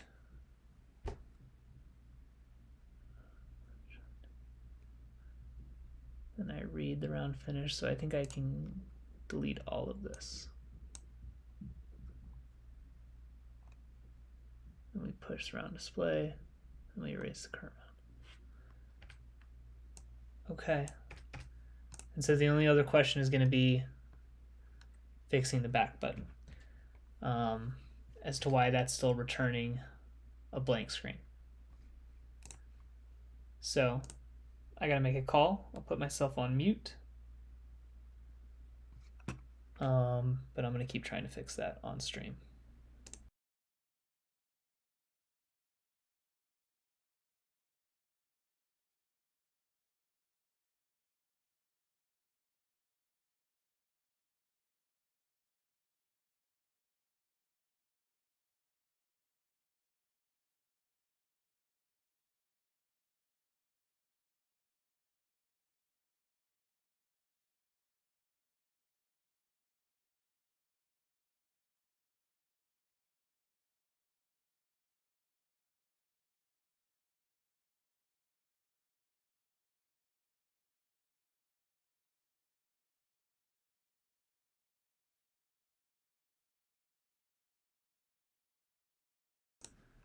All right, didn't answer, so I'll mute myself again if they call back.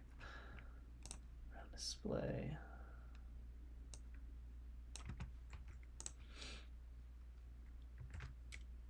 Did I remove my main menu code that was pushing it? Yeah, I commented out the whole thing. Okay. I don't know what the deal is there.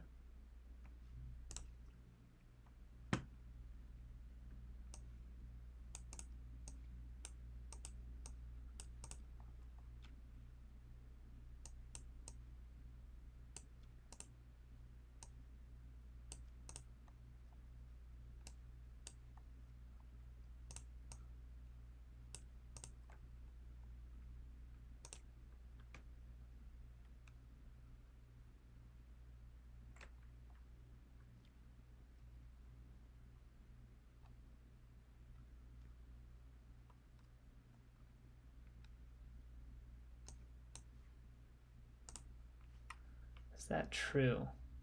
How do I set up my app here with home as main menu? I do give it a name. So that's definitely not true either. Initial route.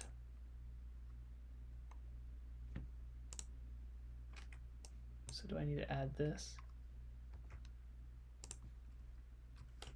Is that how this works? I don't know. Let's try it. Let's do a reset.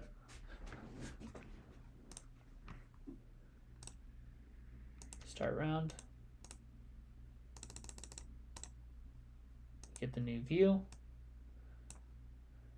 I go back.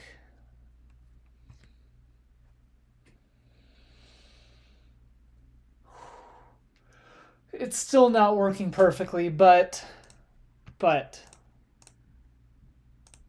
it's close. And the only thing that's not working is that it still says resume round 2. That's it. That's the only thing. So I think I might need this code, and on it we need to load current round again.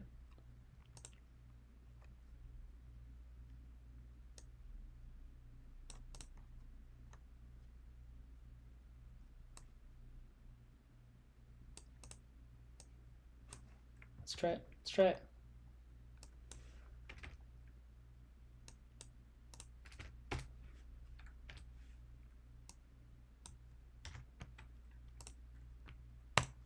All right.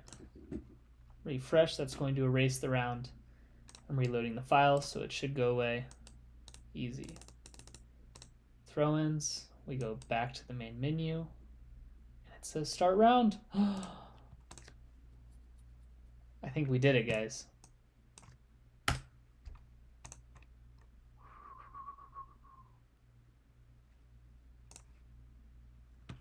right, call coming in again.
All right, it's working. It's all working. We fixed the black screen. I removed these commented outlines of code from the main menu so that I wasn't resetting the all rounds file every time. And now if we refresh the app, which simulates you basically closing the app, removing it from your history, and then opening it again, the rounds are still saved and they still work. And they still work. How exciting. So, although it's taken me 2 hours today, what we have effectively done is removed the round finished view from my app, which is great. We removed all of this code. This no longer runs. We now just have the round display view, which is this, which means that now anytime we want to update something, it's always going to go to this view. And if I want to add additional code, like say you set it to be a tournament round, this is in the detailed view down the road, I can just create variables to check whether we are at the round finish view or not, which is going to be super easy to do. I can basically just create a variable that's true or false, and if it's true, then once it's navigated to this view, it just prompts you with all of that information. Very easily done. And it can all be in the same view now, and I don't have to create 2 different views. And if I didn't do that, what I was going to have to do is copy all of the updated graphics and stuff that we did in the last stream from this view over to the round finish view, and then do the same thing anytime I wanted to change either of them. But now I don't have to. Now it's all in one block. So I can effectively delete this file. It's making me a little nervous, but let's do it. Don't break anything. Good, only on the main menu. Perfect. Okay. So done. This says to copy it over, but we found a better way. We just got rid of it altogether. 2 hours, we got 1 task done. Gotta love it. Absolutely love it. Incrementally saving. So that's something I want to tackle right now. I've probably got 20 minutes left to stream today. And I have my first public round for Throw with the Pros tomorrow. I'm not sure if I'll be able to stream over the weekend.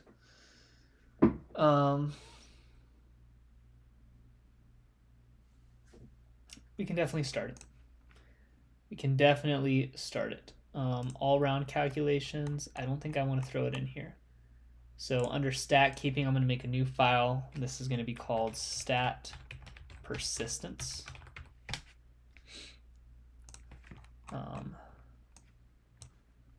We're going to import a couple packages here. And then I need this to be like my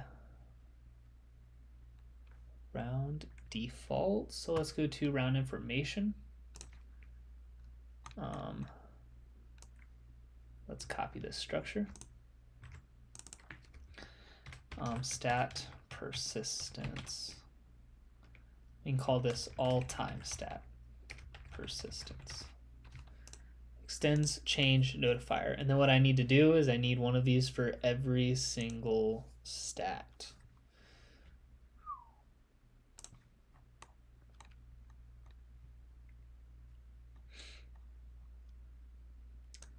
And so here I just have to copy all of the ones that I'm currently displaying.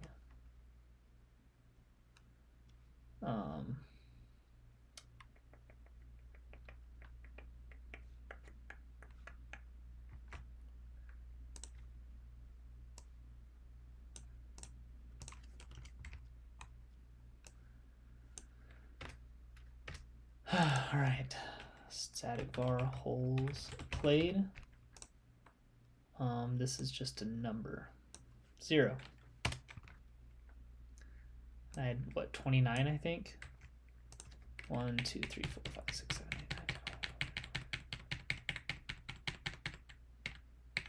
29. All right, so 1.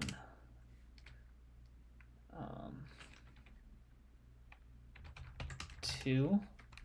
let's just copy the static var here.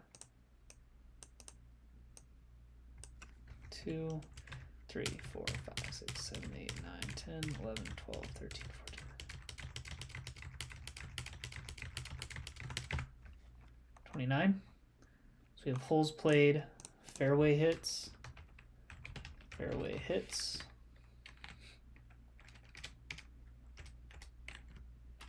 parked, C1 and reg, C2 and reg, C1x putting, and reg, C2 and reg, C1x putting, C1 putting, C2 putting, scrambles, OB penalty strokes, scrambles, OB strokes, OB rate, let's call it penalty strokes, penalty strokes, penalty rate, ace, eagle, birdie, par, ace frequency, eagle frequency, birdie frequency, par frequency, bogey frequency, double, bogey or worse frequency, bounce back, longest C1 make streak, bounce back, longest C1 makes streak, longest birdie streak, longest birdie streak, longest bogey free streak, C2 bonus, average putt length, total putt length, longest putt,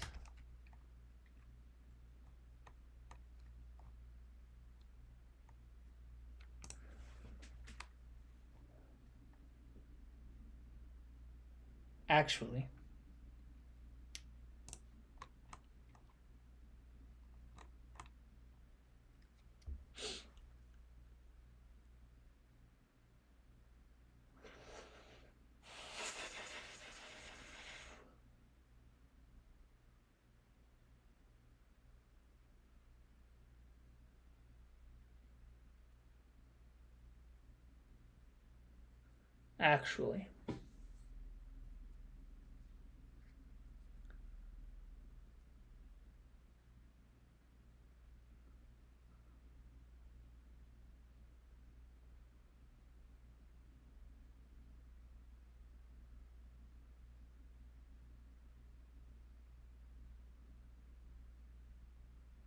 trying to think if there's an easier way for me to do this now that I'm like well into setting this up.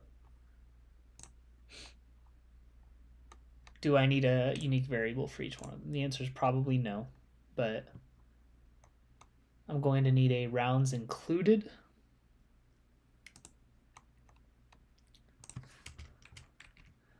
Static var number of rounds included.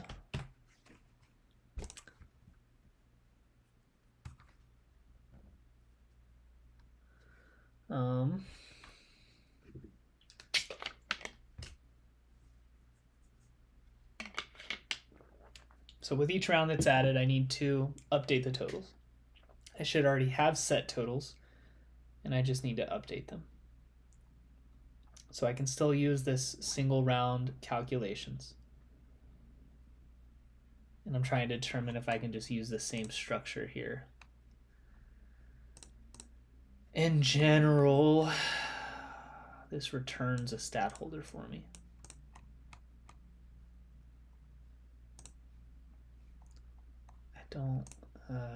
I don't think it's going to, which is such a bummer.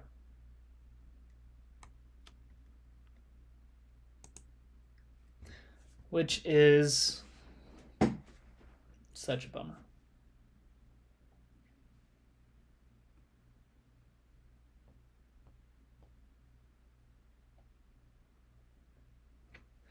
let's before I rack my brain too much, let's just ask ChatGPT here. All right. This is the function I'm currently calling to return the array of strings to display my stats over a given time period. I'm trying to implement incremental saving solely for the all time stats in my app so that I'm not calculating stats for every single round saved in the app every time the user navigates to this view. How could I utilize this existing function to accomplish that?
What I'm unclear on is how the add stat totals function will work.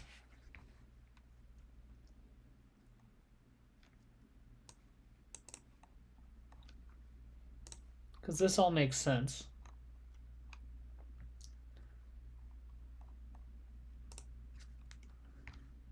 All right, so I like its suggestion here to break this out. We're going to copy this code, we're going to paste it down here, add stat totals, and then that way instead of running this code,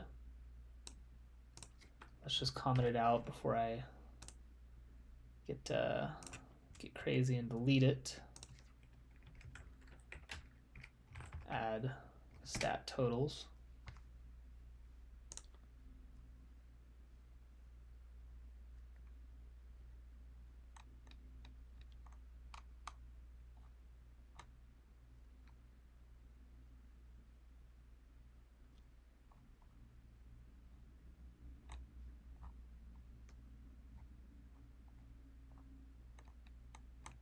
Oh, I don't think I was looking at the right one there.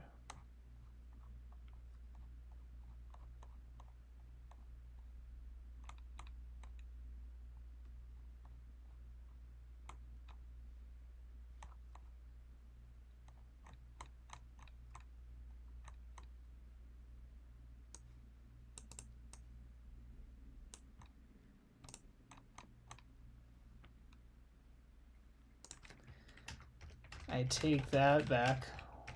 What what I'm actually confused about is when I utilized your suggested helper, which is add stat totals. How do I then reference this within my original code, since this code did not have any way of tracking the required current totals and new round stats?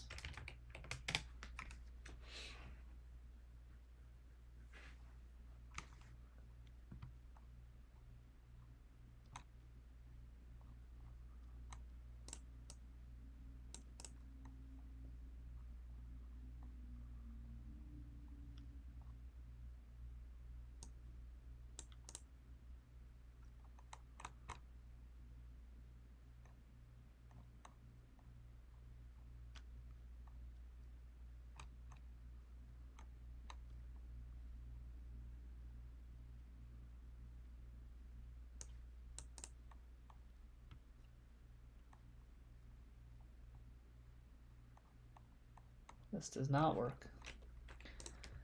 This does not work because I just refactored all of my calculations into the add stat totals function.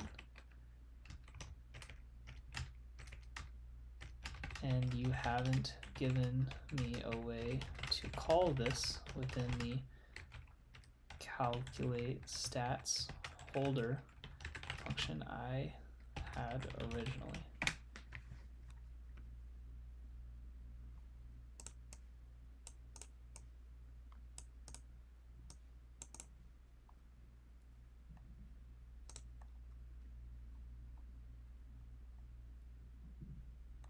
So you're saying I don't do it separately. Fine.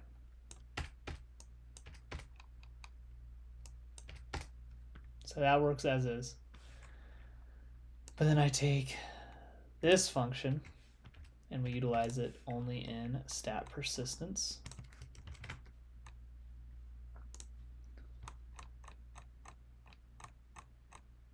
And then how I do that, so every time a new round finishes,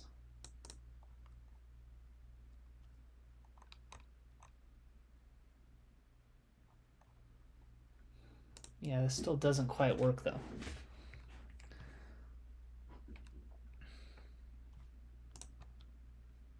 Or does it? Does my code already account for some of this? No, it does not.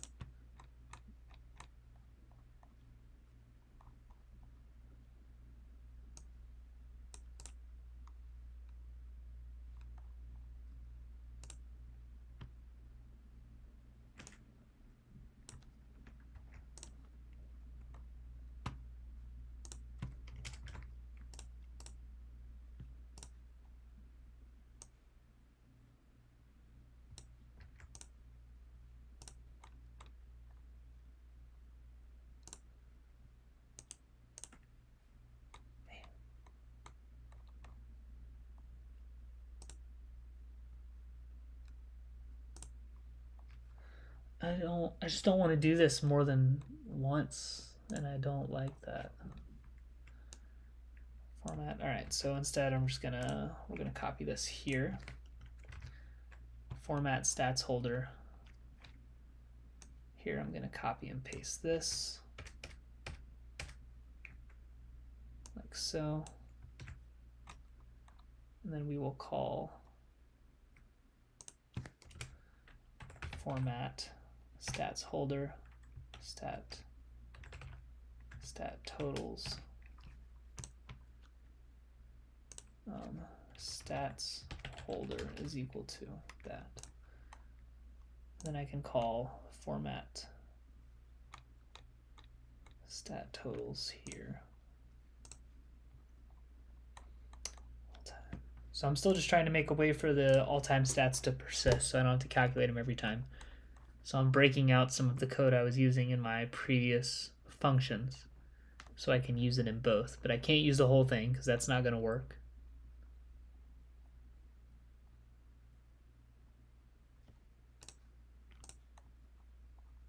So I'm thinking that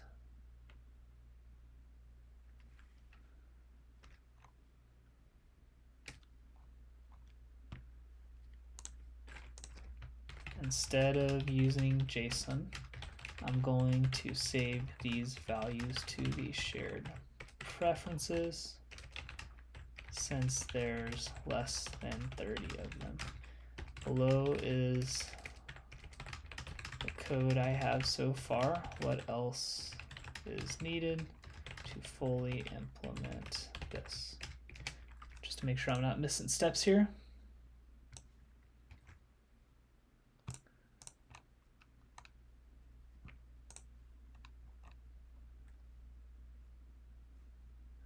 Oh, we can do this. I can copy and paste this, then I'll go copy and paste that formatting function.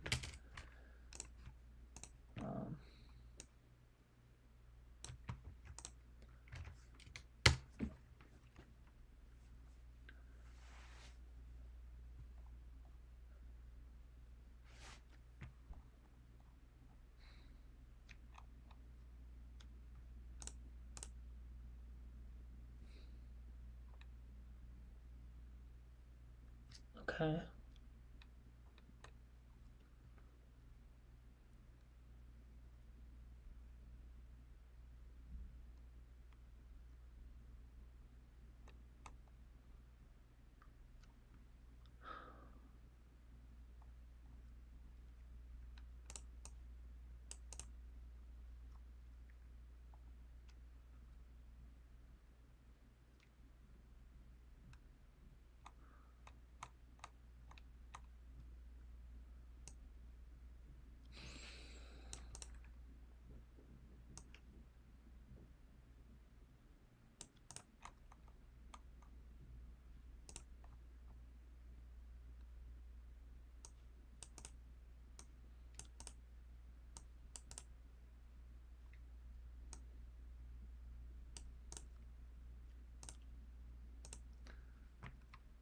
All right, let's just try and copy and paste it here.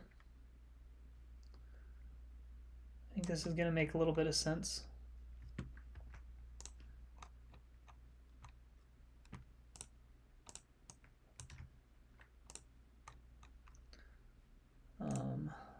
So we need shared preferences. I need a JSON convert here. So we have no errors.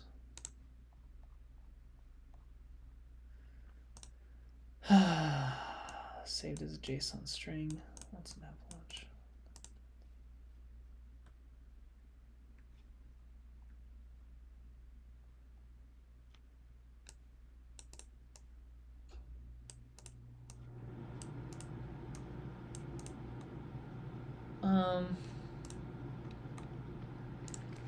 So I've copied your structure for all time stats persistence. How do I call this? Also, it's got the provider here.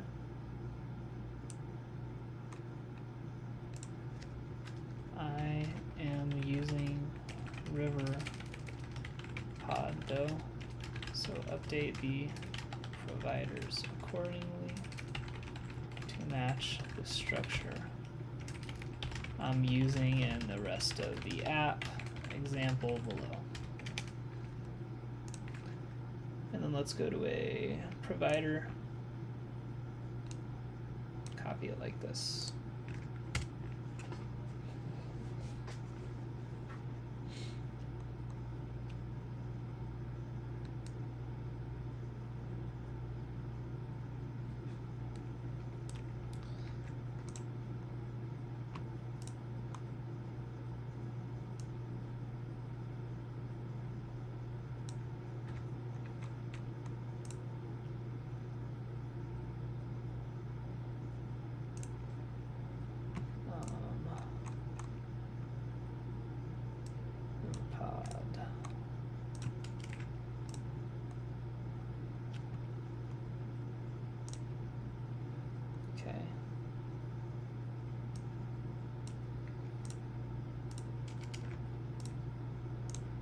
stats provider.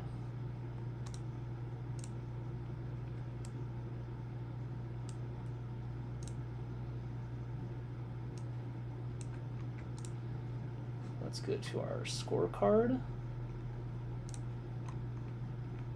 And whenever a round is finished, as a part of this async, we're going to throw it here. And I just need to implement the package for it, which I put in round persistence.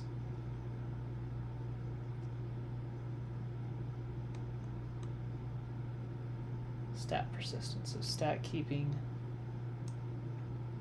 stat persistence, stat keeping, stat persistence.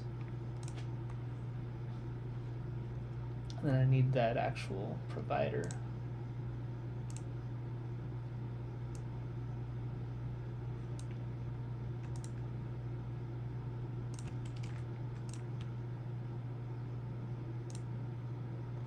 Times stats provider.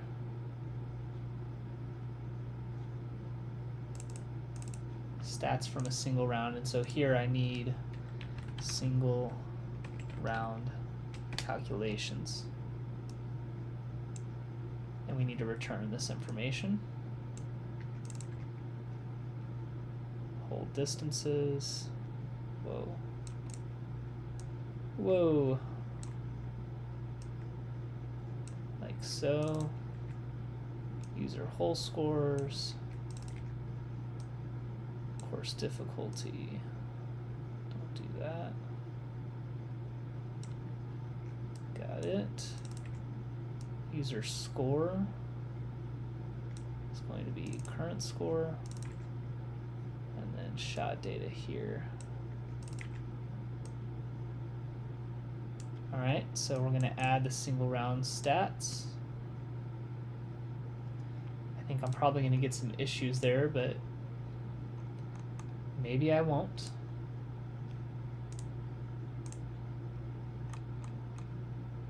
It's returning a dynamic list. Okay, maybe it's not. So adding stats after a round, we're just going to call that. To reset all time stats, I can do that later. To read current stats, we need this. So then we're going to go to our all stats view and call these providers in here.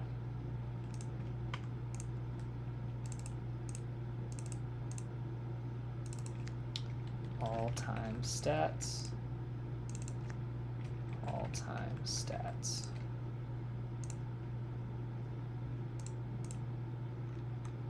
And then I need to import the function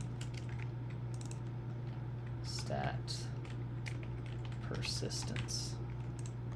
So that gets rid of all the errors, and then I think the question is, does it actually work? And I don't need to, we can just print it right now. Stats.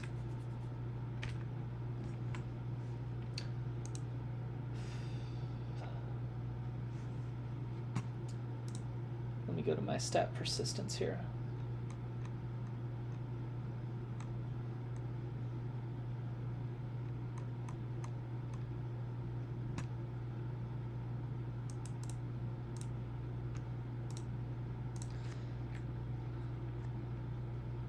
Is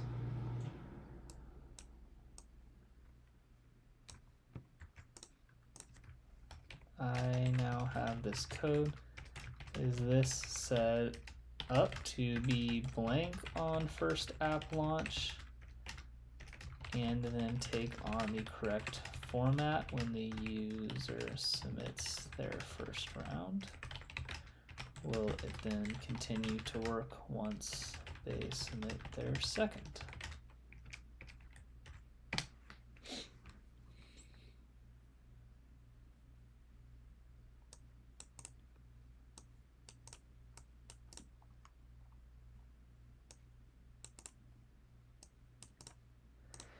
It says it works, so what that means is let us go back to the main.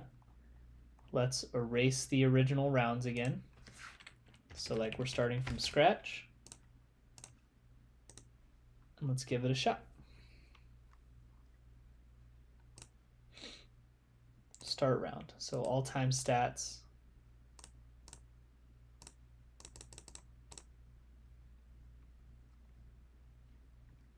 I'm only printing it in the all stats view, right? Now I'm getting an error, yeah.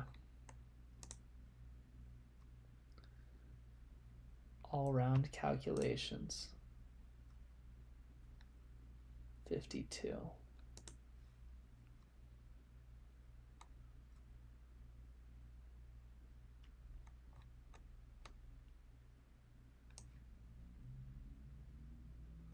Not the right file.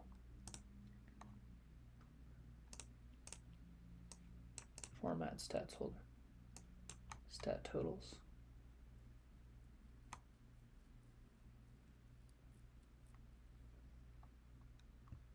So it must be something that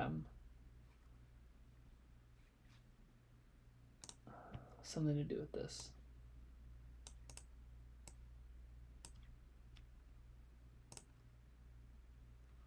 All-time stats provider. Maybe.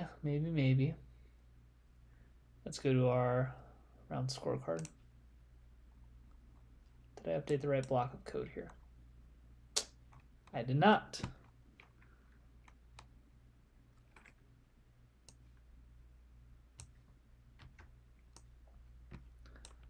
Round finish needs to be shown. Finish needs to be shown, and we add that in. All right, let's reset it and try again.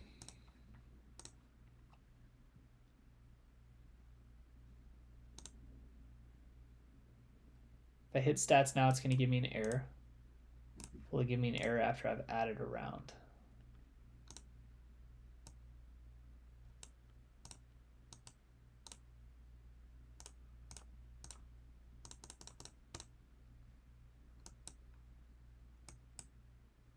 No.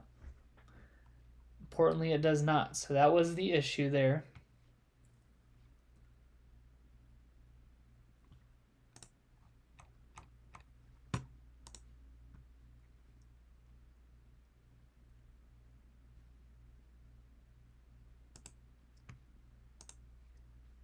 So this is going to boil down to my example round, and so on all stats, we only want this to run if all time stats is empty.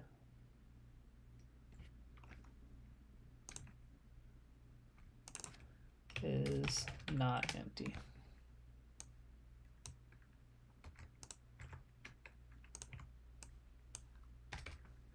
So now if I refresh and remove that round, I shouldn't get that bug again, right?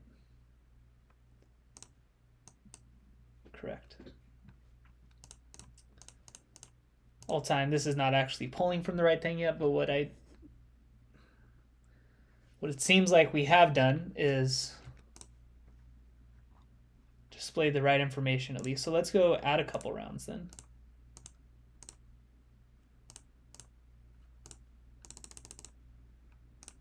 And then we should be printing out formatted stats.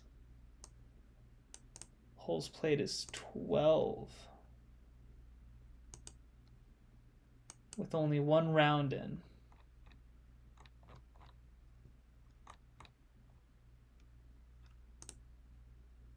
Holes played equals 12.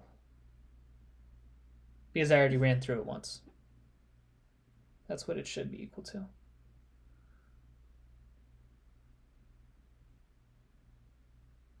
Okay.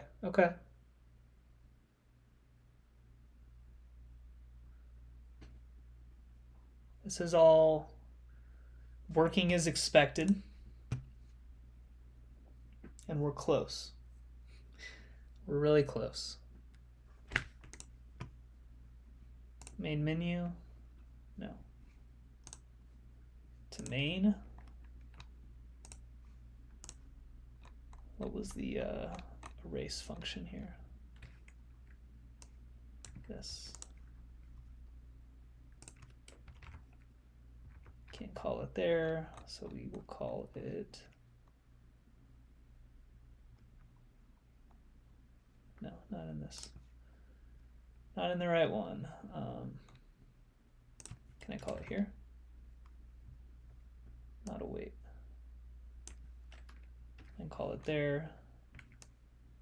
And then we can import the package here.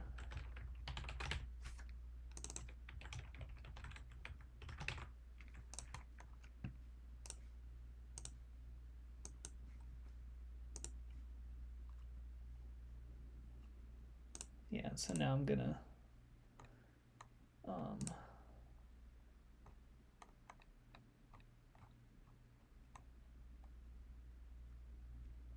that was what it was showing previously, right? When I reset, that doesn't show.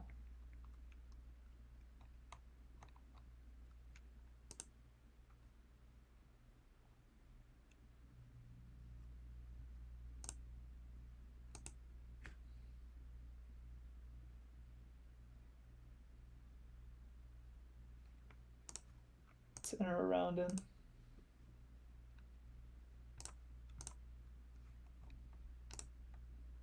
That is still trying to print formatted stats. Why is it doing that? If I go to the all stats view, if it's not empty, I don't want to do it then. That's the whole point.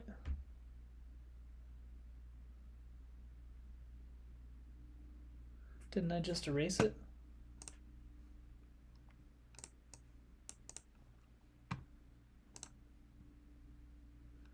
I guess the question then becomes, what is that erase function actually doing? Reset stats. Remove all time stats.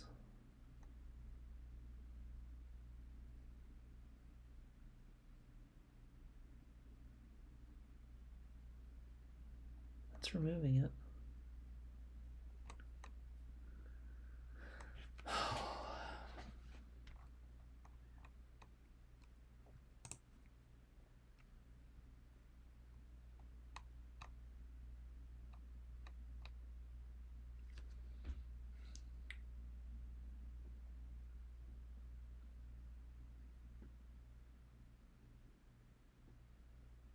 Where am I even loading the stats to begin with?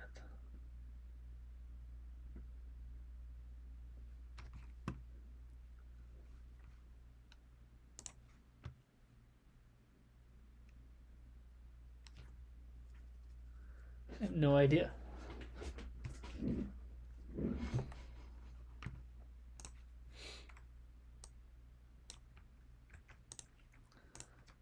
I'm calling reset stats here in my main menu, but it's not erasing.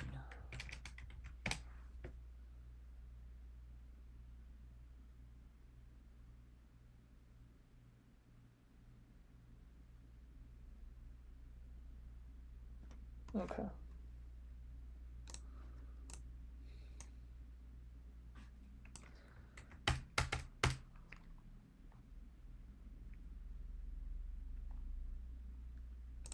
So what if I call it down here? This is fine. Reset it.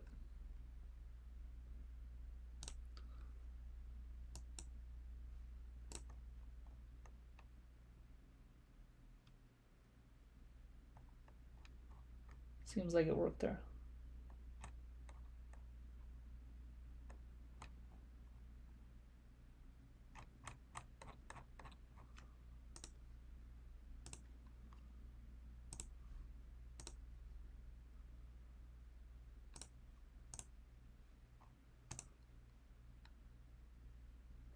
Okay, so now if I remove this line and then we go add one, should be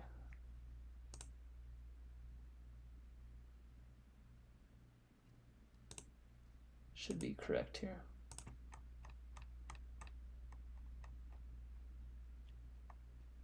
No, dang it, it's still showing.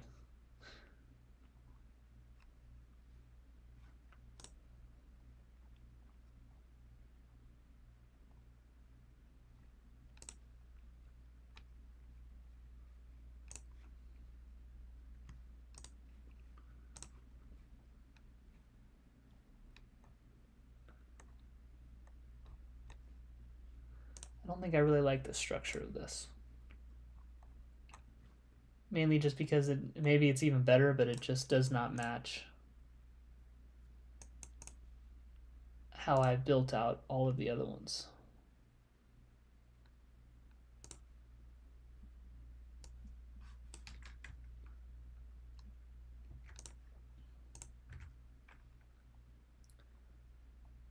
Override list dynamic build.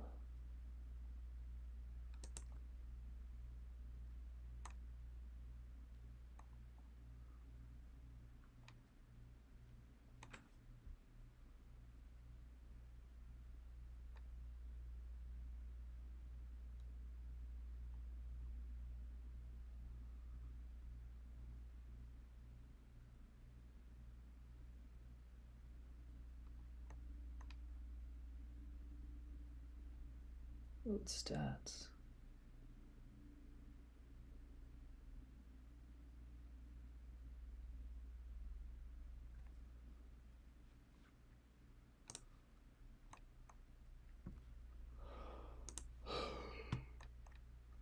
Excuse me.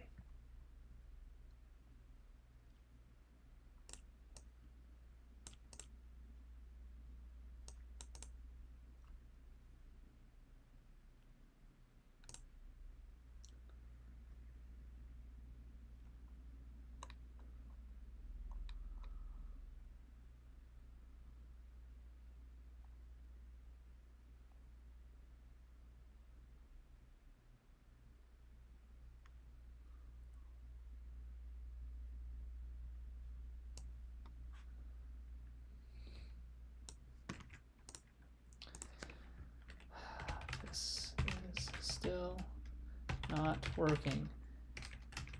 The stats are reset, but I load them in a new view and they are still showing the original values.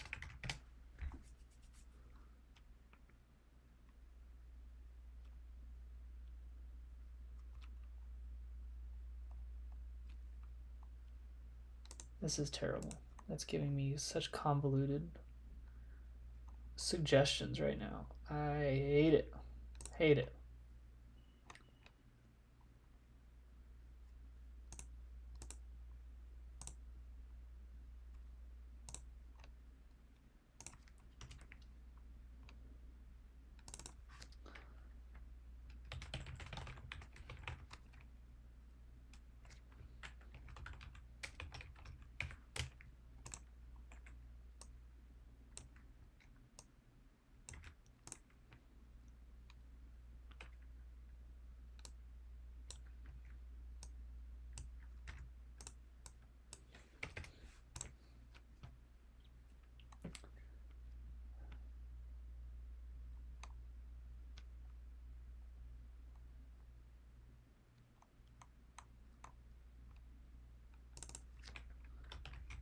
Date stats.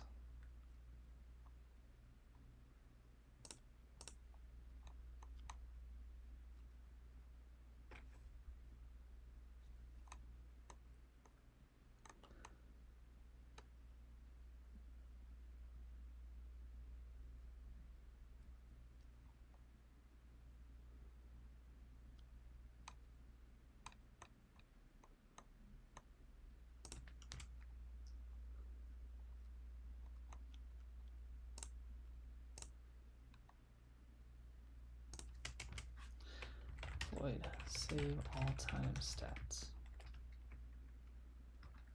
Async.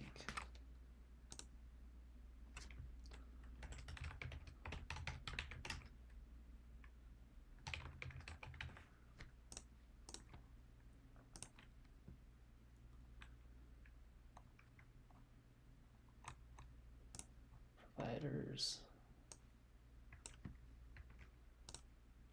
here.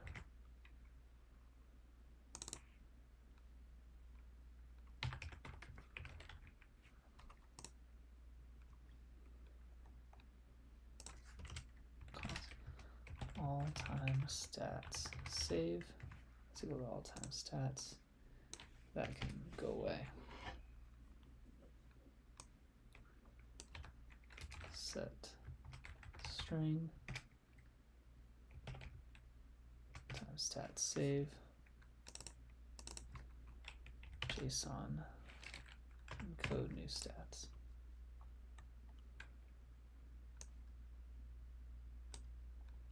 Save all time stats.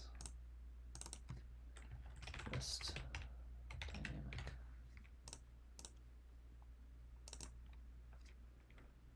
All time stats persisted provider.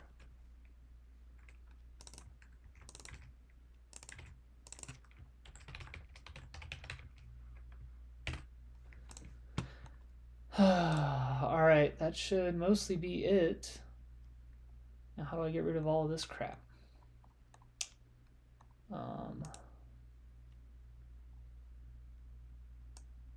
That can go away. Right? Yeah, absolutely. Add stat totals. It's fine. We can leave that there.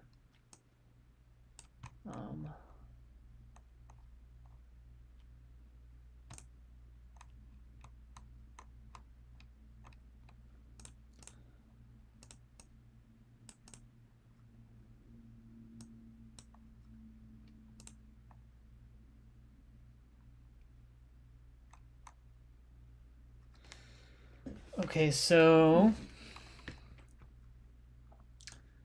add stat totals is fine, but we're going to call it elsewhere. I need to get rid of most of these files because they are throwing me for a loop right now. Round scorecard I need. All right, so here we are going to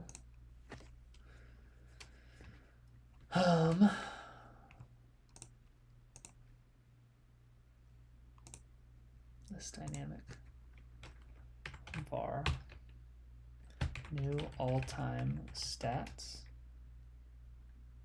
is going to be equal to add stat totals. Current totals is going to be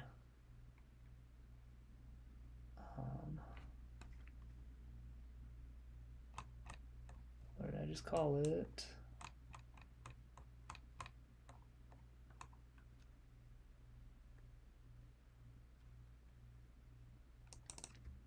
All-time stats times stats persisted provider. All right, so this will be then all time stats, and then new round stats is going to be us calculating them here.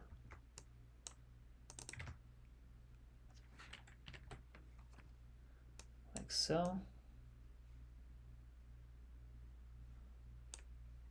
So that's fine. All time stats persistent provider. Notifier. Update stats value is going to be new all-time stats.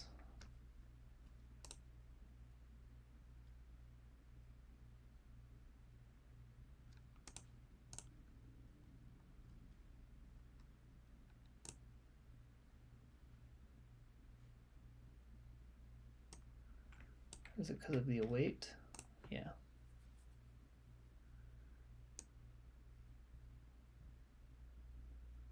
So there I'm updating the new stats. Which means that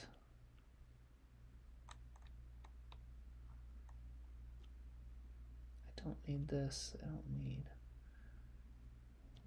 these. I already have save up here. Yeah. And the reset stats we can call later, so screw all this stuff.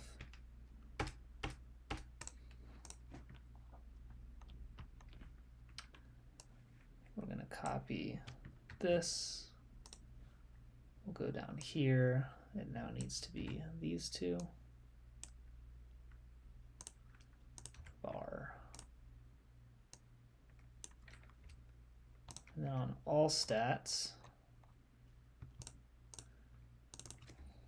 all time stats persistent provider. Okay, and then on the main menu, we need to load it.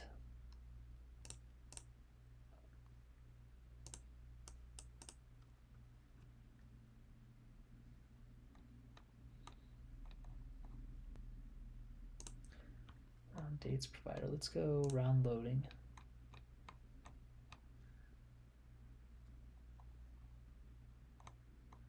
So I'm just calling this on launch.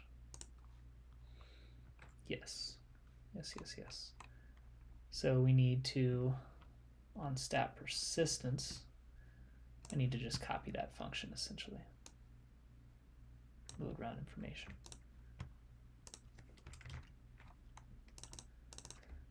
Load all time stats container.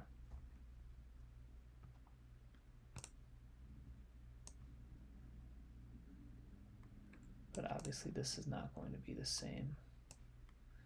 So all of these go away. Most of this goes away. And instead it's going to be this.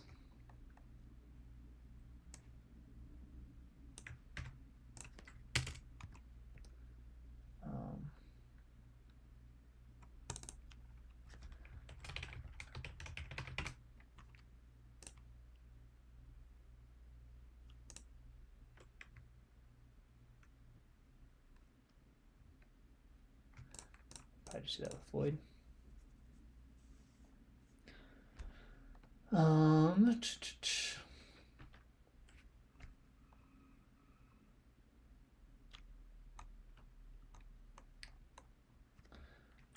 Current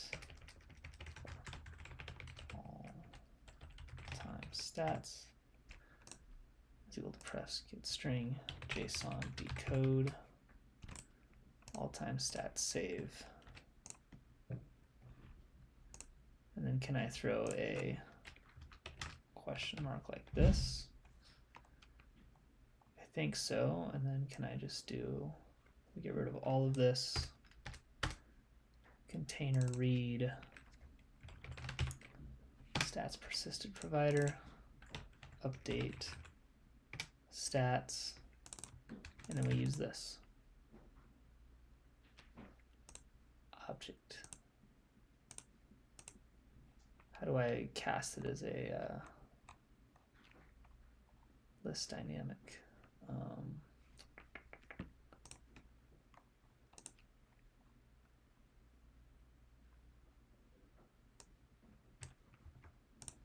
Is it just that easy?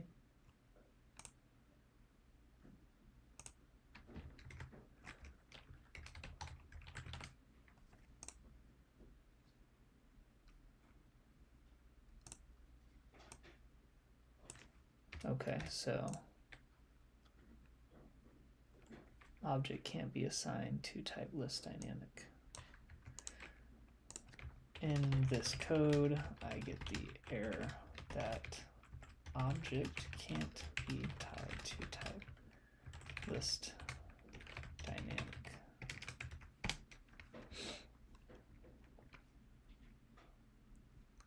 See what it thinks of that.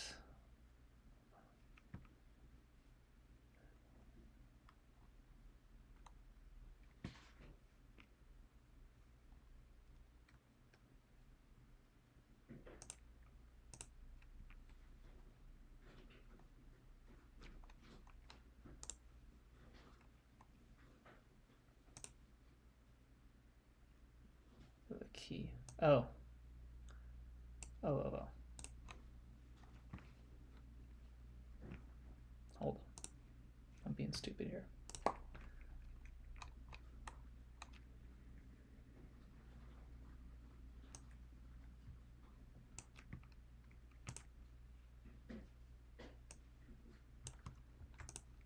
Let's try this.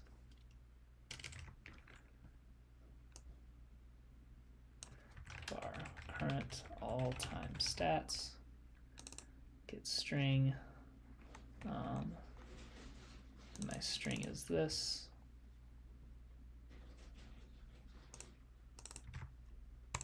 stats save.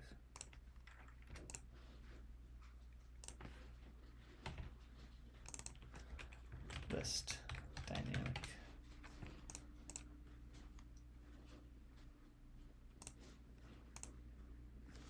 Maybe that works.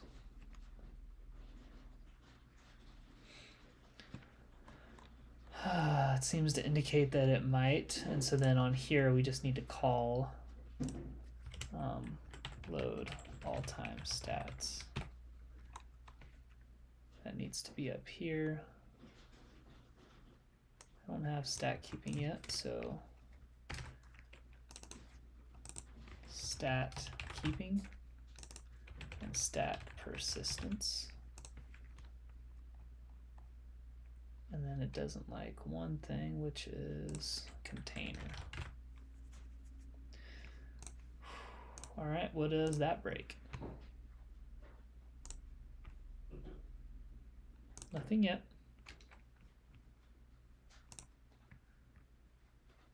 Int is not a subtype of list dynamic. Really going down the rabbit hole here. All around calculations number 52. If all time stats is not empty.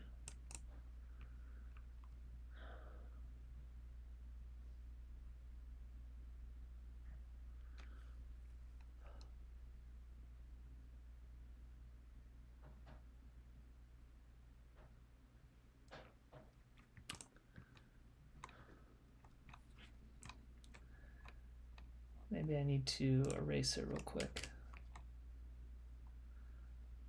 Let's go void erase all time stats.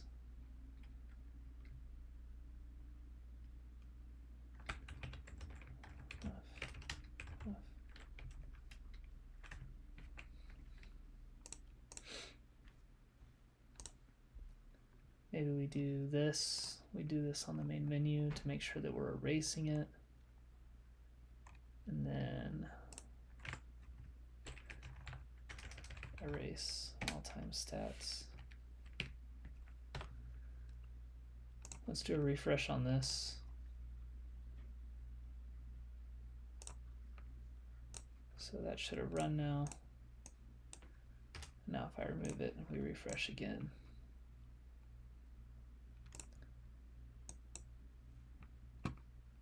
Yeah, not getting the error anymore.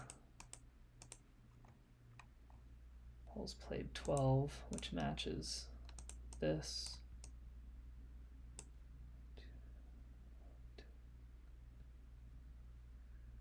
3 fairway hits. Each one.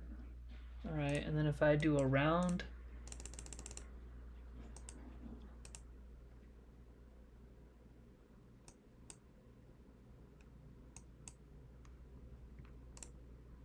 now the all-time stats is working. It's just doing the stats from that single round. Okay. Oh, okay.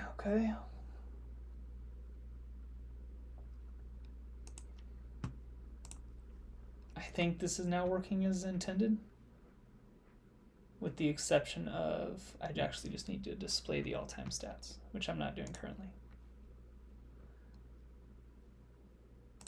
All right, shared preferences structure for saving stats around already calculated. Make sure they are read on launch. I do think that's working. Party frequency. Ace frequency is 6 out of 6. Let's add one more round real quick and just make sure.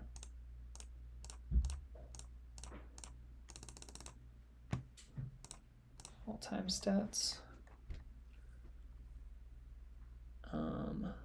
Holes played is 12.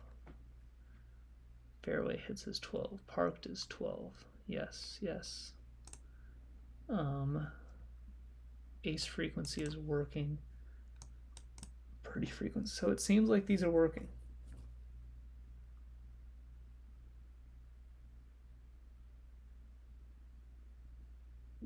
It seems like these are working.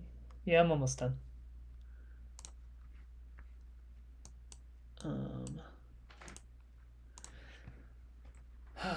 So only doing this for lifetime stats. Add optional to remember to save recent calculations. future task. Okay, so this is something I was just going to literally copy and paste on the to add later.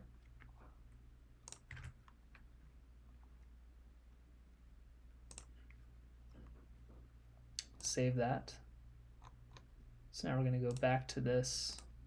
This is done. We're reading the stats on launch. I'm loading them in. We're updating the provider. Done very little talking here because stuff like this requires my full attention to actually do right. But this is done now. So we have the structure. We are reading the stats. We're minimizing the computing time because we are calculating them. So I need a new stat though for implement the all time stats being saved into the all stats view. And then we also need to make sure that all time stats are initially being calculated with the example round.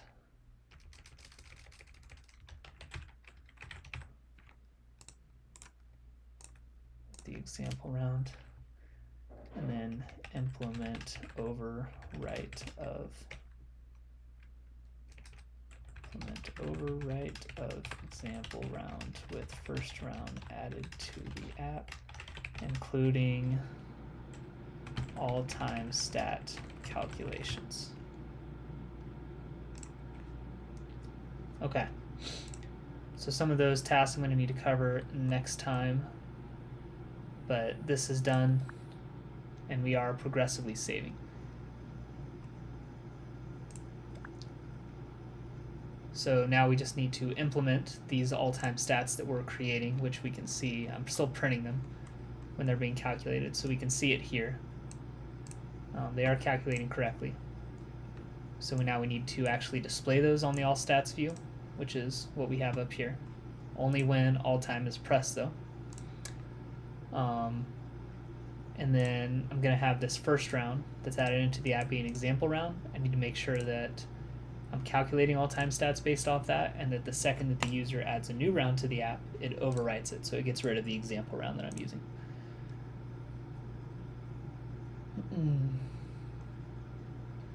But closer. So we did the whole round display and round finish thing, which took a long time. And now we are persistently saving all-time stats, calculating them incrementally, so I don't have to do that every round. Once I implement the actual viewing of them in this page, then it'll actually be working. Because right now, if I click all time, it's still calculating stats for all of the rounds. But we'll change it to where when you click all time, instead of it running through all the calculations, it just instead pulls from what we already have saved, which will be great. Which will be great. Let me make sure I did put this all-time stats. All-time stats. All right, I did do it for both of those. I'm not still erasing it here. Good. Good. Okay. I think this is pretty accurate to what we have left. What I'm going to have to do is once we implement the rest of these items, I'm going to have to go through and just test everything. Click all the buttons I can, make sure that I didn't introduce any new bugs. I don't think I did. I think that is that final bit of cleanup got us there, but fingers crossed. So, much longer stream than I thought it was going to be, but thanks to anybody who finds this after the fact. Feel free to reach out, and we still got at least one more. So, see you in the next one.